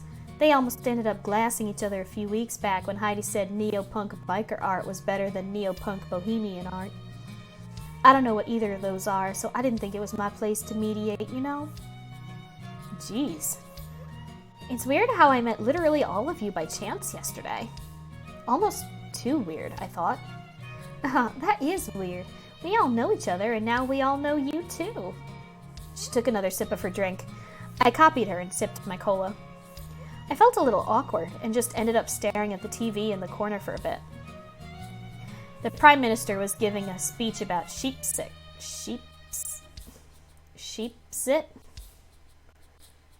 That.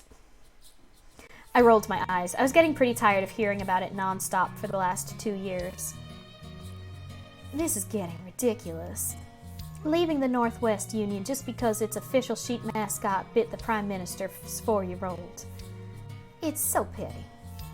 Exactly. If she didn't want her kid getting bit, she shouldn't have let her roll around in the grass and then go pet a sheep. We both shook our heads and tutted. So you're like a milkwoman, right? That sounds kind of fun, driving around and seeing places all over. I don't get out much, so... Nah, it sucks.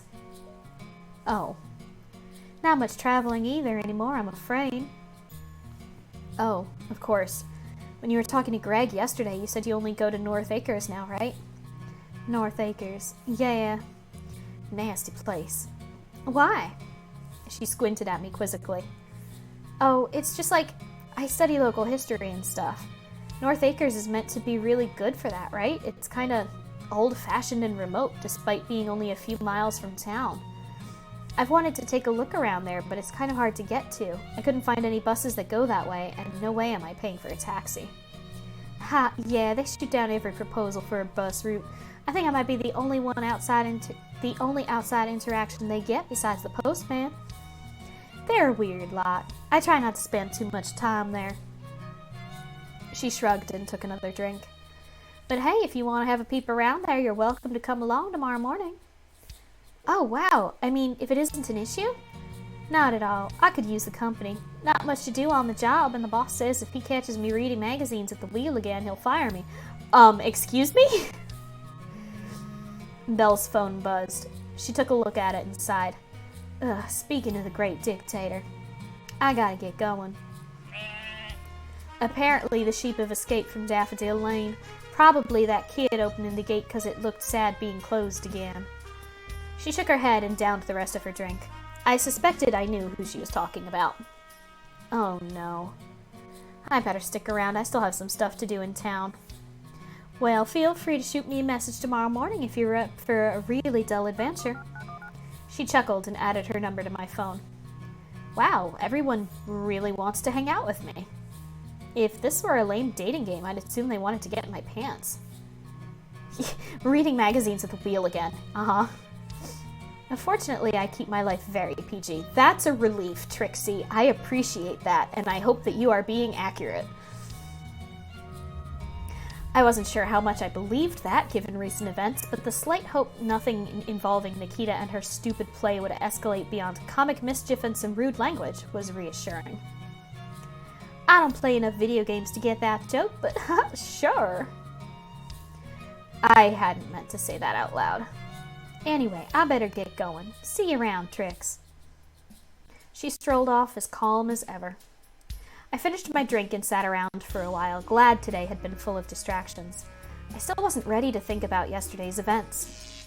Eventually, I knew it was time to head to Heidi's. I didn't want to be late. She apparently had a taser. I have to admit, I was slacking on my way to Heidi's shop. Drinking a pint of cola right before walking wasn't a great decision on my part. Sorry I'm late. I'm here now. Please don't tase me.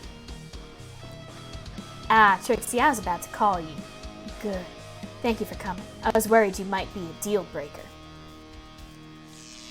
And then I would have had to tase you. I don't think that was a joke. Why do you have a taser anyway? Is that even legal? Probably. It's for self-defense, right? And good company on lonely nights. Okay, enough fucking around. We have a lot of work to do. She bundled me into her office. It was pretty small and completely cluttered with cardboard boxes.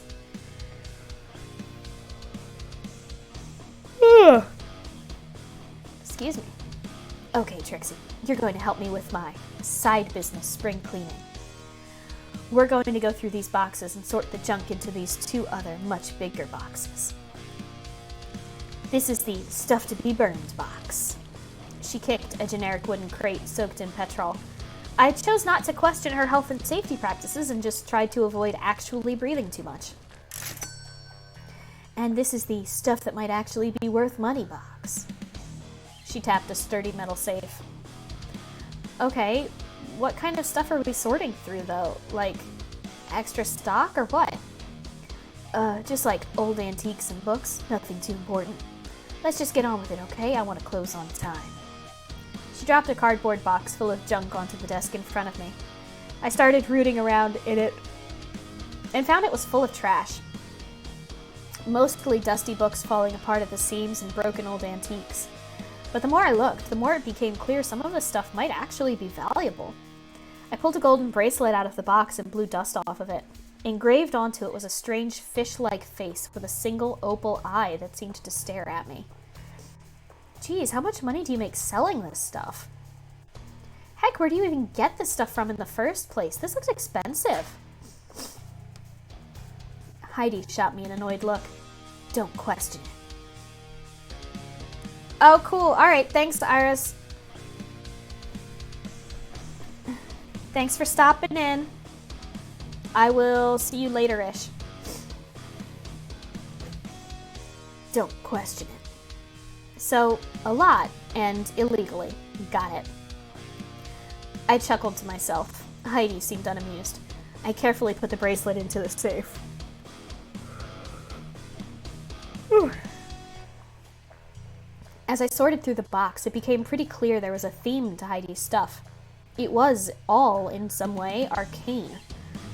Old magic books, spooky scrolls, and even what seemed to be occult apparel like the bracelet I'd found earlier. Oh, thank you for hosting, Dark Iris.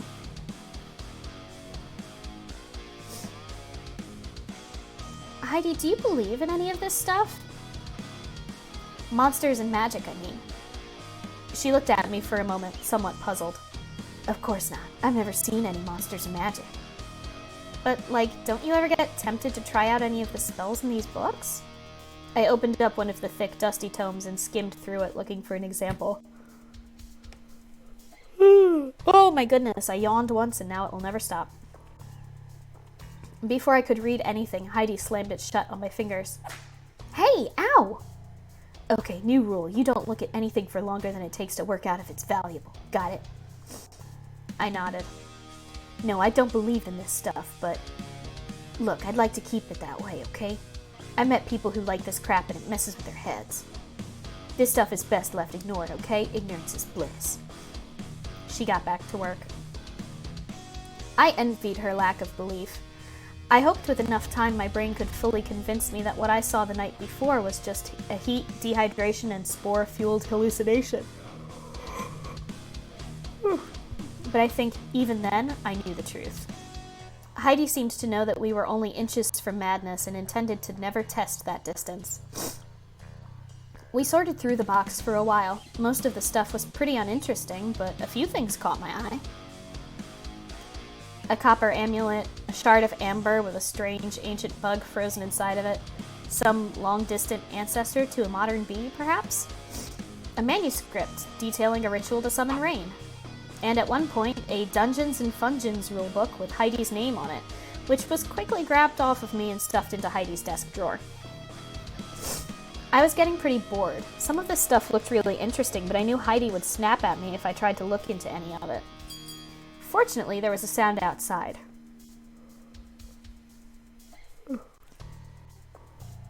Someone had walked into the shop. Heidi slinked over to the peephole in her office door suspiciously. Ah, it's a customer. Trixie, you take care of this stuff. I'll go deal with this schmuck. She walked into the shop, snapping at the customer for looking at something too strangely before the door closed behind her. I picked up one of the last items in the box, a small book titled Spiral Speeches of the Star Gods. Most of it seems to be missing, but there were a few pages left. It sounded kind of interesting. Read it while Heidi is away, or put it into the trash box. How are we feeling about our sanity? Hoy! Hoy, Skynet!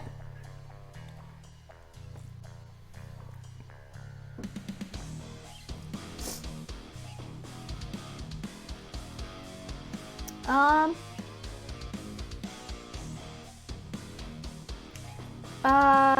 You know what? We're gonna read Spiral Speeches of the Star Gods. I decided to use this chance and flicked through the remnants of the book. Spiral Speeches of the Star Gods. Across the world, hundreds of tablets etched with identical spirals have been uncovered by archaeological digs. Thanks to bird mythology, these are popularly known as Star God tablets. Though there has been much speculation around these strange artifacts, the most obvious origin is clearly the humble sheep. Famously, every sheep has a near identical spiral on their right front hoof, a strange evolutionary quirk. These exactly match the spirals seen in supposed Star God tablets. As the Star Gods are without a doubt entirely fictitious, the most obvious conclusion is that ancient societies would use sheep to produce this strange art. Most likely these etchings were painted when originally created, but any evidence of this has long since faded with time. Of course, some old bird legends would suggest that sheep created these themselves by pressing their feet into wet clay and allowing it to harden. This would make sense if not for sheep showing no signs of the creativity needed to create such art, let alone the intelligence to produce clay tablets. That said, anyone who has seen the footprints of a sheep can certainly agree that the process would be physically possible for them, if unlikely. This may be a mere misinterpretation of the claim. It is entirely possible sheep were specifically trained to perform this task, or had their hoofs used as tools after death. Other bird legends describe the supposed star gods themselves creating these texts, hence their relevance to the tablets, though such stories are of the realm of fantasy. The largest discovery of these relics were found in the Ash Islands of Oceania, and would have fallen from the sky after being thrown into the air by the Great Dark Age cataclysm. This would have made their original location the Siberian Wastes, the supposed home of the star gods. Nevertheless, this theory is ultimately The pages end there. The book has seen better days. It had been an interesting read. I threw it into the trash box. It wasn't long before Heidi was back. Heh, sorry about that. Customers are a pain. Huh, you finished. Nice one. She looked genuinely pleased with me. You know, you didn't do a bad job. She then seemed to think for a moment. Trixie, how would you like to help me out again? For money, I mean, your crowbar debt is paid. Oh, wow. I've never had a job before. Maybe? I wanted to help Heidi, if just to satisfy my curiosity about her strange inventory. But I also wanted to hang out with Greg or Belle. I wasn't sure if there would be time for that, too. Agree to help Heidi in exchange for money, or decline Heidi's offer, knowing that I will have more fun with Greg or Belle. Who are we gonna hang with?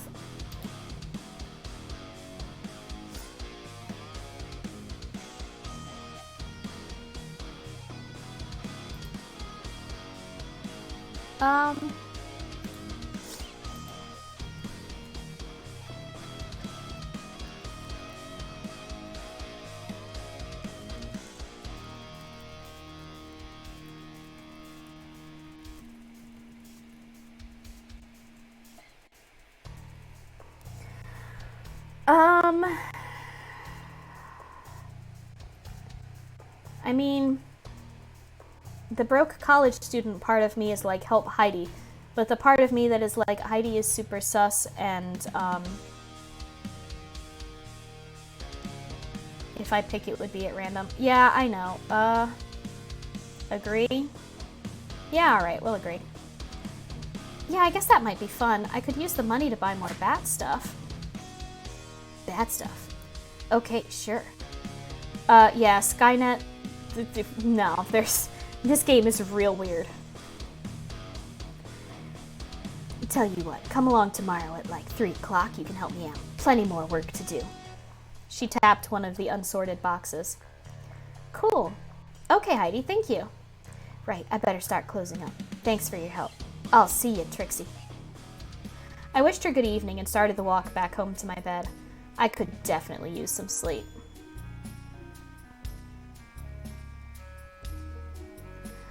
Heidi is a chick. not a guy. I believe that Heidi identifies as female. It's hard to know. Apparently this is like the most queer city in the world. I was walking past Wilbur Hall on my way to bed when I noticed Nikita fumbling with the vending machine. She was trying to pull a bar of toffee millet out of its slot, but it seemed to be stuck. She gave the machine a frustrated kick and the snack fell out. As she picked it up, she noticed me watching her.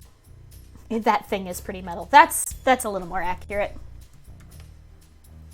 Oh, hello, Trixie. Nikita, you look like a hot mess. I'm on my way back to the room. I have to finish reading the... She seemed almost scared to say it. Yellow. Yes, The King in Yellow. Nikita seemed skittish. Her usually tidy clothing was scruffy, her fur unbrushed, and her eyes flitted around the hallway frantically. Her constant fidgeting made her look eager to finish talking to me and get back to her room. It was like she had just been for a spin in a tumble dryer full of caffeine. Are you okay, Nikita? You're kind of a mess. Have you been reading all day or something? Yes, I have. All day, yes. Last night, too. Preliminary research. It has been an illuminating read thus far. I need to read a little more, but... Trixie. She grabbed me by the shoulders, pulling me close. I looked down at her scared eyes. I knew all too much about the reputation of the King in Yellow. I didn't want to believe it could have done this to Nikita, but this wasn't right. Trixie, I need to make some notes, and, I need to double check, read between the lines, but... Yes, reading and totally not murdering. No, never mind. We can discuss this later, when I'm certain. She let go of me. I better get back to my room. Yes. Good night, Trixie. She did a sort of shaky, fast walk away from me towards the accommodation block. Bye, Nikita. I was scared. Could this really have been the work of that play? I shook my head. This had to be sleep deprivation. She'd barely slept in weeks with her campaign planning and her coursework.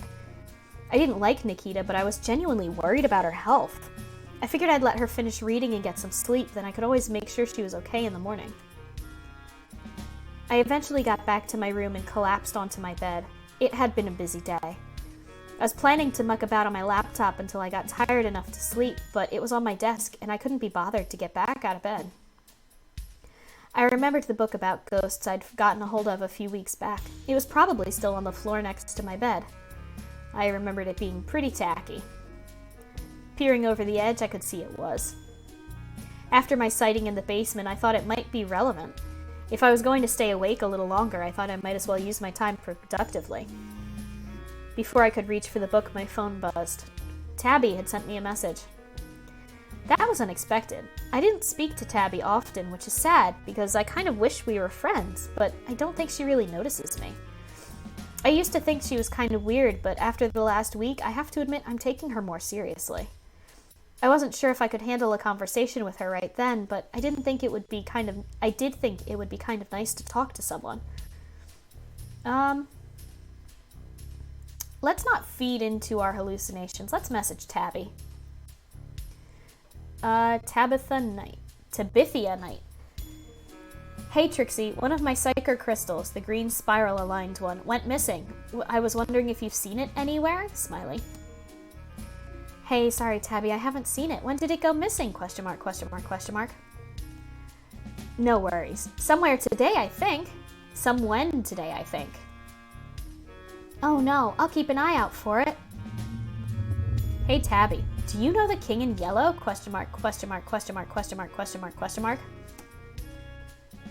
Sorry not to bug you! ! Just wondering if not busy. Oh, yeah. The infamous haunted play. I know it. I can't say I've read it, though. Why? You researching it or something? I've heard it's generally a bad idea, Smiley. Not to discourage you, I bet it would be a great study for next year. Ha ha ha, no, I'm not going to read it, but I'm pretty sure it doesn't even exist anymore. I was just wondering if you knew much about it, Smiley. You're a good student. Haha, well, I have to be if I want to be student union president next year, right? I read a few books on it in the uni library. Maybe you could get them out. The notes of Grand Inquisitor Wilhelm were really good for obvious reasons. Anyway, I got to get some sleep. I'm going to Woolfest South tomorrow in town, Smiley. Going to be super hot in my costume, LOLLL. Not in that way, you cheeky rat, Smiley DD. Maybe you should come to a WoolCon with me sometime, Smiley DD, if you're into that. Maybe, Smiley. I'll let you get some sleep. Thanks, Tabby. I'll look out for your crystal. Tabby is nice, but I don't really know if she likes me or not. I wasn't... Honey, with the amount of smileys and extra punctuation and shit, I think she probably might at least think of you favorably. Whoops. I wasn't super keen on the idea of going to WoolCon. Dressing as a sheep and whiffing or whatever they do at those cons didn't sound super appealing. Regardless, it was time to sleep. Oh god, the furry is a furry. Oh lord. Furryception. But I had a surprisingly pleasant, if somewhat strange dream. Des stole my phone. Hi, Des. I was a clerk marrying Nikita to a giant toffee millet bar, and then I married the entire cast of Cyber Drak-Cool-Yas from Mars. Parsnip was there jumping up and down, throwing confetti. Let's not go into it. Regardless, it was a welcome break from the horrid dreams I'd had the night before. I woke up feeling a lot better.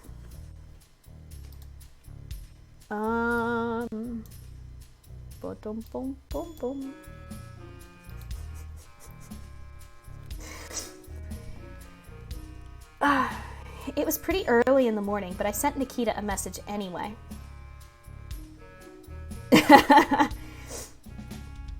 Can't leave that phone unguarded, Chief.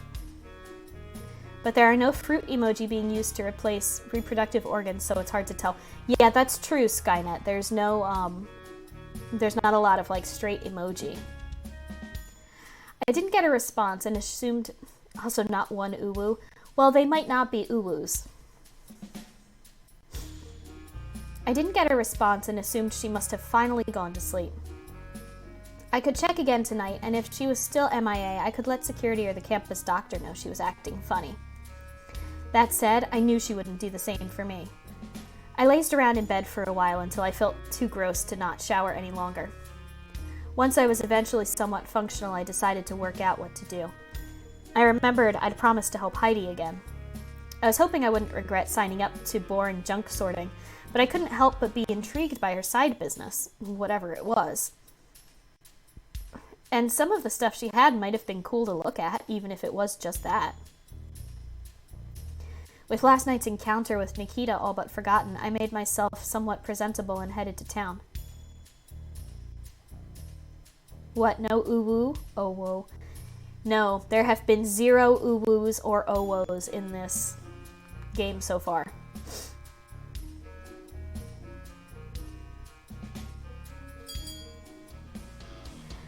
Heidi seemed somewhat surprised to see me. Good of you to show up, Trixie. Ready for a day of hard work. She grinned and bundled me into her office. I wasn't ready for a day of hard work. I never am. I was tired after about half an hour. Lifting stuff is a lot of effort. I persevered, though, and after a few hours, we were pretty much done. I noticed Heidi's shop didn't get much traffic, though with the amount of money her secret stock was worth, I wasn't sure that was an issue. I was about to comment on the lack of customers when we heard the shop's front door open. A customer had arrived. Heidi snuck over to the office door and peered through the spy hole. Ah, of course. She opened the door and beckoned me into the shop. A familiar face was waiting for us. Hey, Greg, we were just in the back, not fucking each other or anything, ha ha ha ha ha ha ha. She forced the laugh out as she closed the door behind us. Greg giggled. I was a little offended. I don't think I'm really the fucking kind of person unless it involved monsters or cyber bat razor, maybe. Hi, friends! You here for those boxes? You bet. Is that still okay? I don't want to cause any trouble if you need them. Nah, take as many as you need. What do you need them for, anyway? You making a delivery or something? Oh, it's for boxing things. I'm going to put things in the box. Their eyes flitted back and forth. I'm boxing the wedding cake I made for those two mice. The cakes go in the box. Yep. Makes sense. Ha ha ha ha ha. It certainly did. Except that he said he was delivering the cake yesterday. Like body parts? He might be boxing body parts. You never know. Anyway, I better get back to and box that cake. See you later, pals. Later, dude. Have a nice time boxing the cake. Greg hurried out of the shop, the cardboard box held above their head. They looked pretty ridiculous. Okay, Trixie, we've got a few things left to go through before we're done. Let's not waste any time. It took longer than I would have liked, but we eventually finished sorting for the day. I almost collapsed, exhausted. I'm boxing body parts to drop off at secret drop points to throw the cops. Nice. I was amazed at quite how much junk Heidi had collected. I still really wanted to find out where the stuff came from. For educational reasons, obviously. That's enough for today. Great work. She pulled a wad of money from her pocket. 75 pounds, how's that sound? Whimsy, hello. I could buy a lot of tat with that, cool. I'd never been paid for a job before, besides the time I got given 10 pounds to throw a rock through someone's window. Though that was less a job and more a paid act of vandalism. Like being a soldier. Oh, hey, you like whiskey, Trixie? Oh, I mean, I haven't tried it. I don't drink often. I'm pretty bad with alcohol. Besides, I better head back to my room and get some sleep, you know? Well, feel free to have a bottle anyway. I have tons of the stuff. Think of it as a work benefit. Oh, sure then. It might be tasty? Ha ha ha ha ha, knock yourself out. I mean, don't. Take it slow. Alcohol, know your limits. Listen, kids. Alcohol, know your limits.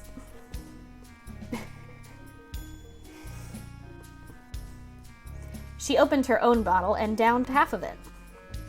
I thanked her and headed home.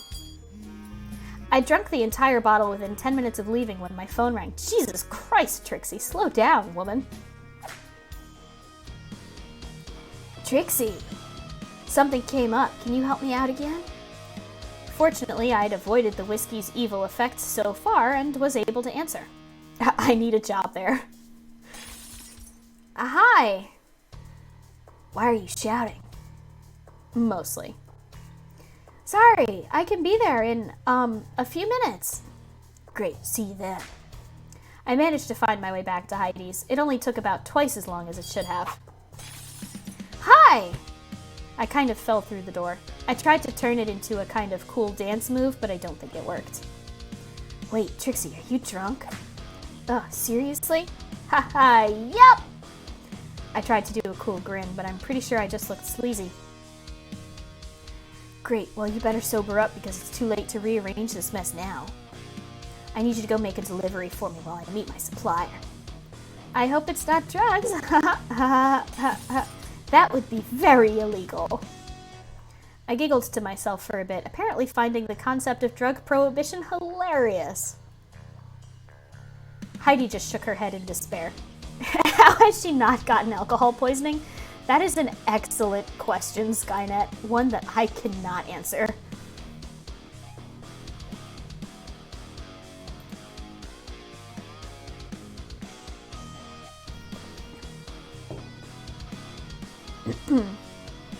Heidi just shook her head in despair.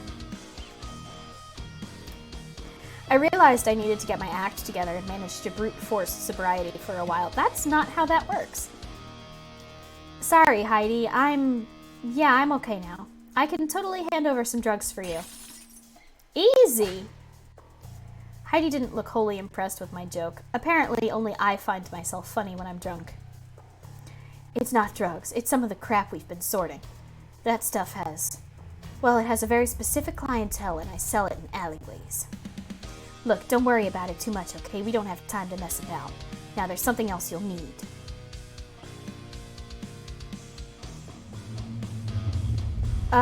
Okay, so explain again why I'm dressed as a pixie or whatever? A pixie? Have you ever seen a pixie before? They don't look anything like that. I meant goblin. Oops.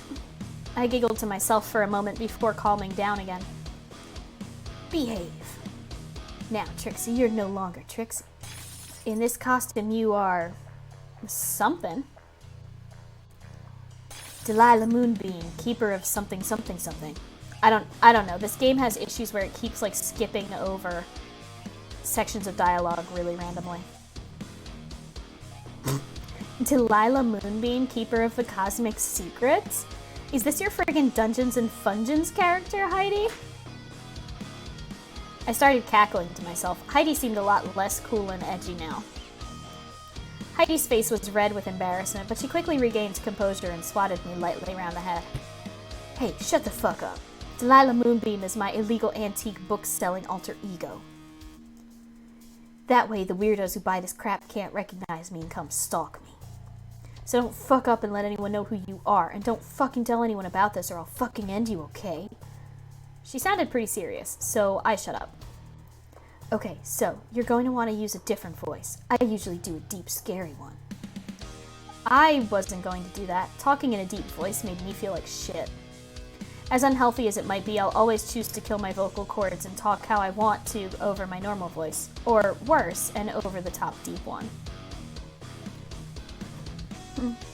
This feels like it was written by someone who has never had the effects happen to them. Yeah, probably. I don't know. I don't actually know much about the developer. I figured I'd just talk kind of slowly and weird like a cartoon ghost.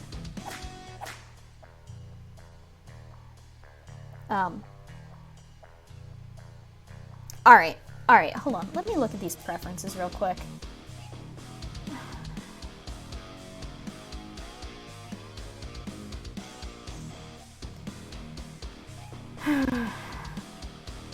Yeah, see, auto forward time is like all the way down.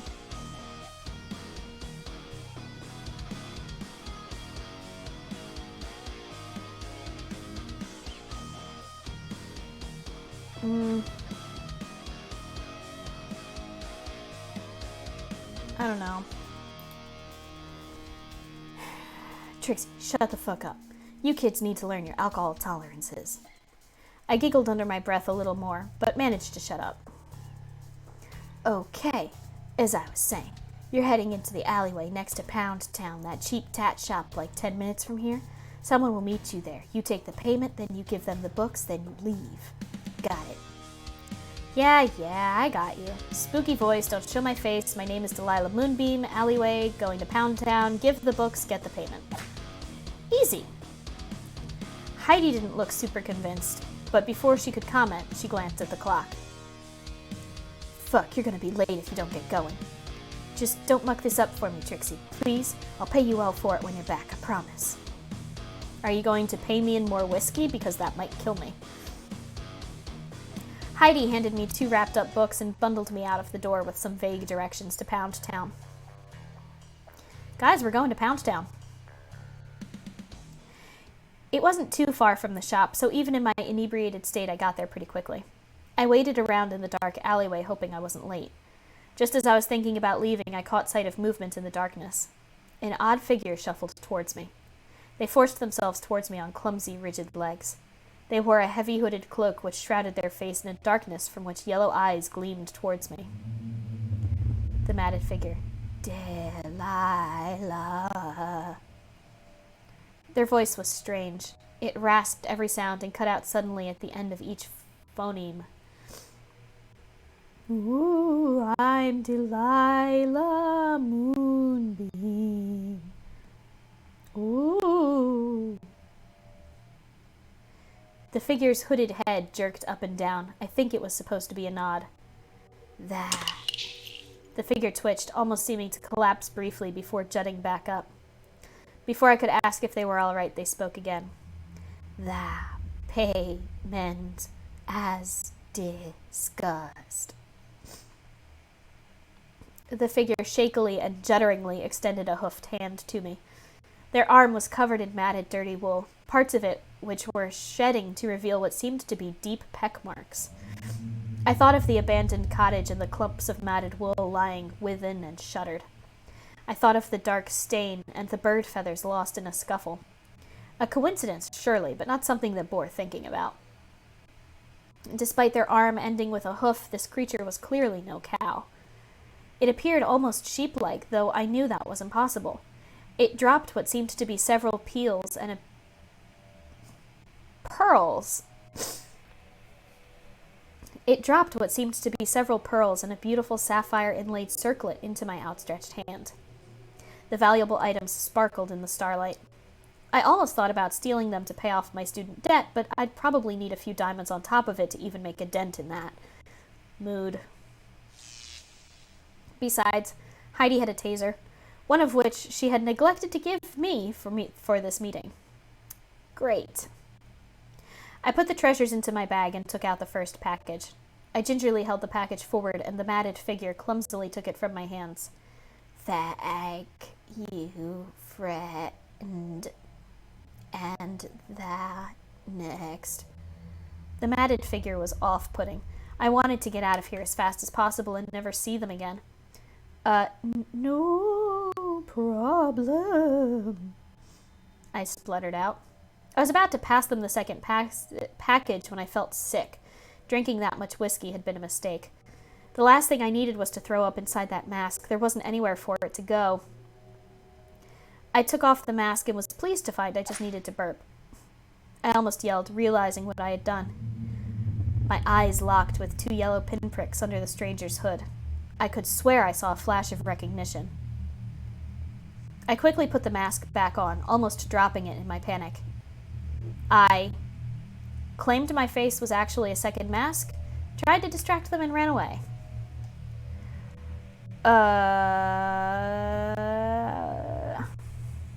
Do I claim that my face is actually a second mask?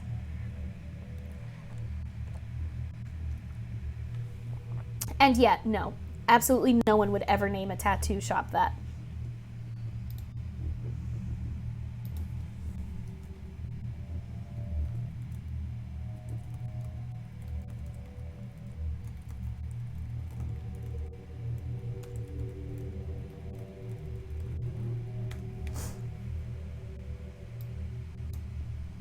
Second mask? Second mask it is.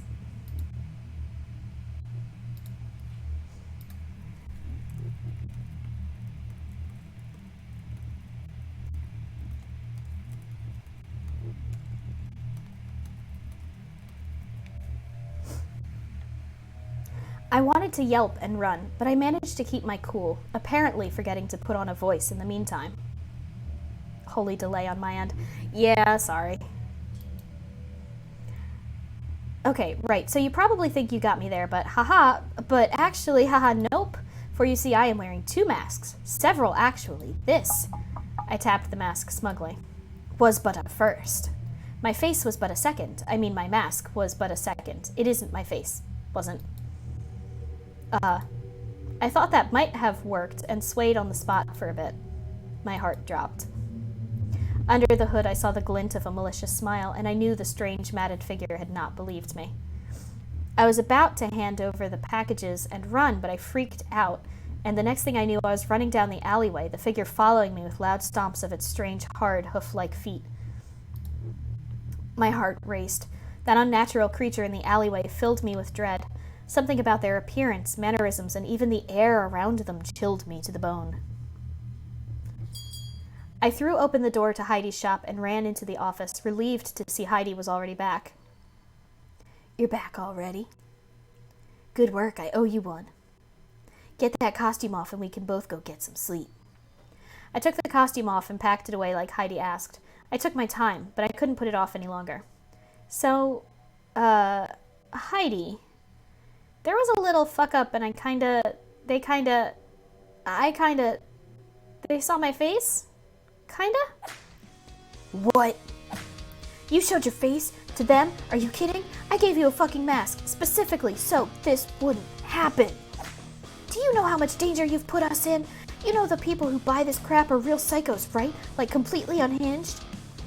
I knew she would be mad, but hearing her sound genuinely afraid surprised me. I told her the truth, tried to think of an excuse.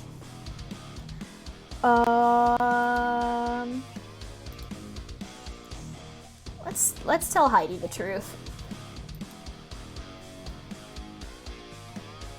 Okay, so I explained the entire meeting. Heidi listened and seemed to calm down as I spoke, much to my relief. Truth. I'm sorry for shouting at you, Trixie. I didn't mean to scare you. I have a bit of a temper, and this is serious stuff. Come on, it'll be fine. Let's get you home safe. You don't sound good at excuses anyway. No, we really don't. Let's get you home safe, then we can talk tomorrow when you're feeling better. My motorbike's out front. You can sit in the sidecar. Don't throw up on it, though, because I will be pissed. Ha ha ha ha ha. For once, I appreciated the laugh, but I wasn't sure that I could promise that. Before we could leave, the front door swung open and the cool night breeze flooded into the shop. Good evening, friends. Heidi seemed to see the worry on my face. Yeah, Trixie is a hot mess. Trixie, is this? I nodded, still stuck to the spot. I couldn't believe I'd let this happen. Heidi pushed me back and growled through bared teeth as she grabbed her rounder's bat. Also, she did not give the matted figure the second book. Correct. What do you want? The figure jerkily raised their arm and pointed at me. The rat. The book. Leave Trixie the fuck alone and leave. Now. The book. The figure lurched forward. Wrong move. Heidi leapt forward and swung the bat as hard as she could. She clearly had a lot of practice. There was a terrible crack as the figure's arm broke. I cringed at the sound, but was shocked to see them continue their advance. Either they didn't notice their arm was fractured, or didn't care. Heidi threw her bat to the ground and pulled out her taser. She charged the figure and began wrestling with them, but seemed unable to budge them, as if they were carved from solid stone. The book. The book. Return. Get out. Heidi jammed her taser into the cloak figure's woolen arm, forcing contact between them. The figure pulled away with a start. Heidi fell to the floor in their absence. The wool Heidi had been tasering had ignited. A small fire spread up the creature's arm. The matted figure flew out the door with force, as if yanked off by a cane. So, quick fun fact for you guys. Wool actually does not burn independent of a source of flame. Like, real actual wool, won't burn. Like, if you take a tuft of wool and you hold it up to a lighter, it'll burn when it's exposed to the flame. But when you take it away from the flame, it will self-extinguish very quickly. So, either the matted figure is doused in lighter fluid, or the person who wrote this did not know that about wool. Probably that second one. As it was swept out of the shop, I was sure I caught a glimpse of a woolly white face. A creature that should not exist. The shop fell silent. It was a while before Heidi spoke up. The creature was wearing synthetic. Poser. Trixie, let's get you home. We can talk about this tomorrow, okay? I nodded. So sheep make the best firefighters is what you were telling me. Actually, legitimately, wool makes excellent clothing for people who have to be near open flame because it self-extinguishes so quickly. According to Poppygon.com, Cyber Drak-Cool-Yas from Mars was getting a reboot, so that was cool. Cyber Bat Razor had a new design, somehow even hotter than the old one. Irrelevant. Sorry again. That was some pretty exciting news. But pretty soon that night took a turn for the worse. Or the best arsonist, one of those. I mean, yeah. I'd been worrying about the matted figure all night, but I was pretty sure they hadn't followed me and Heidi to uni. Her bike was pretty fast. Besides, I was in a busy accommodation block. They would have had to be pretty brave to follow me here.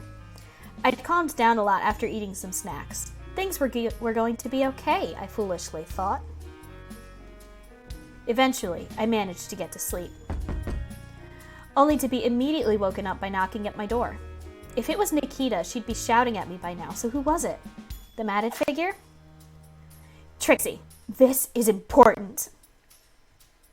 We need to talk. It's about the King in Yellow. My blood froze. I'd completely forgotten to check up on Nikita, and by the sound of it, she'd deteriorated somewhat. I shouted a mess of words at her, my half-asleep mouth barely functioning. The knocking stopped. I managed to get my clothes on and opened the door. Trixie, sit with me.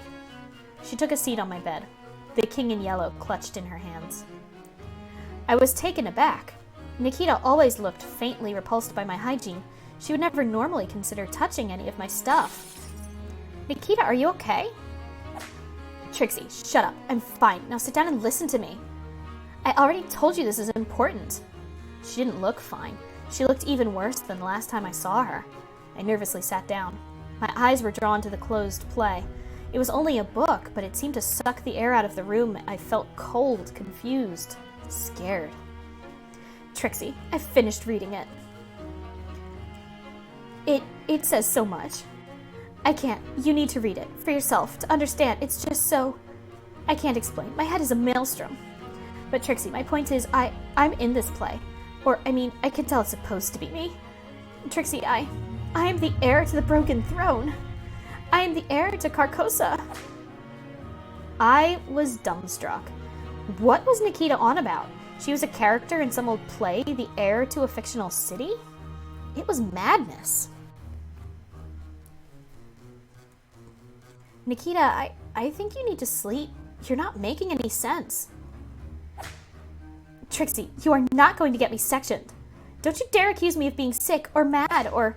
We both know I'm smarter than you, so shut up and listen to me. Her eyes bore into me with genuine malice. She was scaring me. I am going to save my game here real quick. And then I am also going to call it here for today. It's been a little less than 3 hours, but I am about to hop over to my buddy Rena for some Doki Doki Literature Club. So let's go hang out with her. And I will see you guys over on her stream while I provide voices for all of her daters. So, just keep in mind, it's a blind run-through and her first time through Doki Doki Literature Club, so shh, no spoilers. Alright, I'll see you guys on Tuesday for some more Mass Effect. Bye!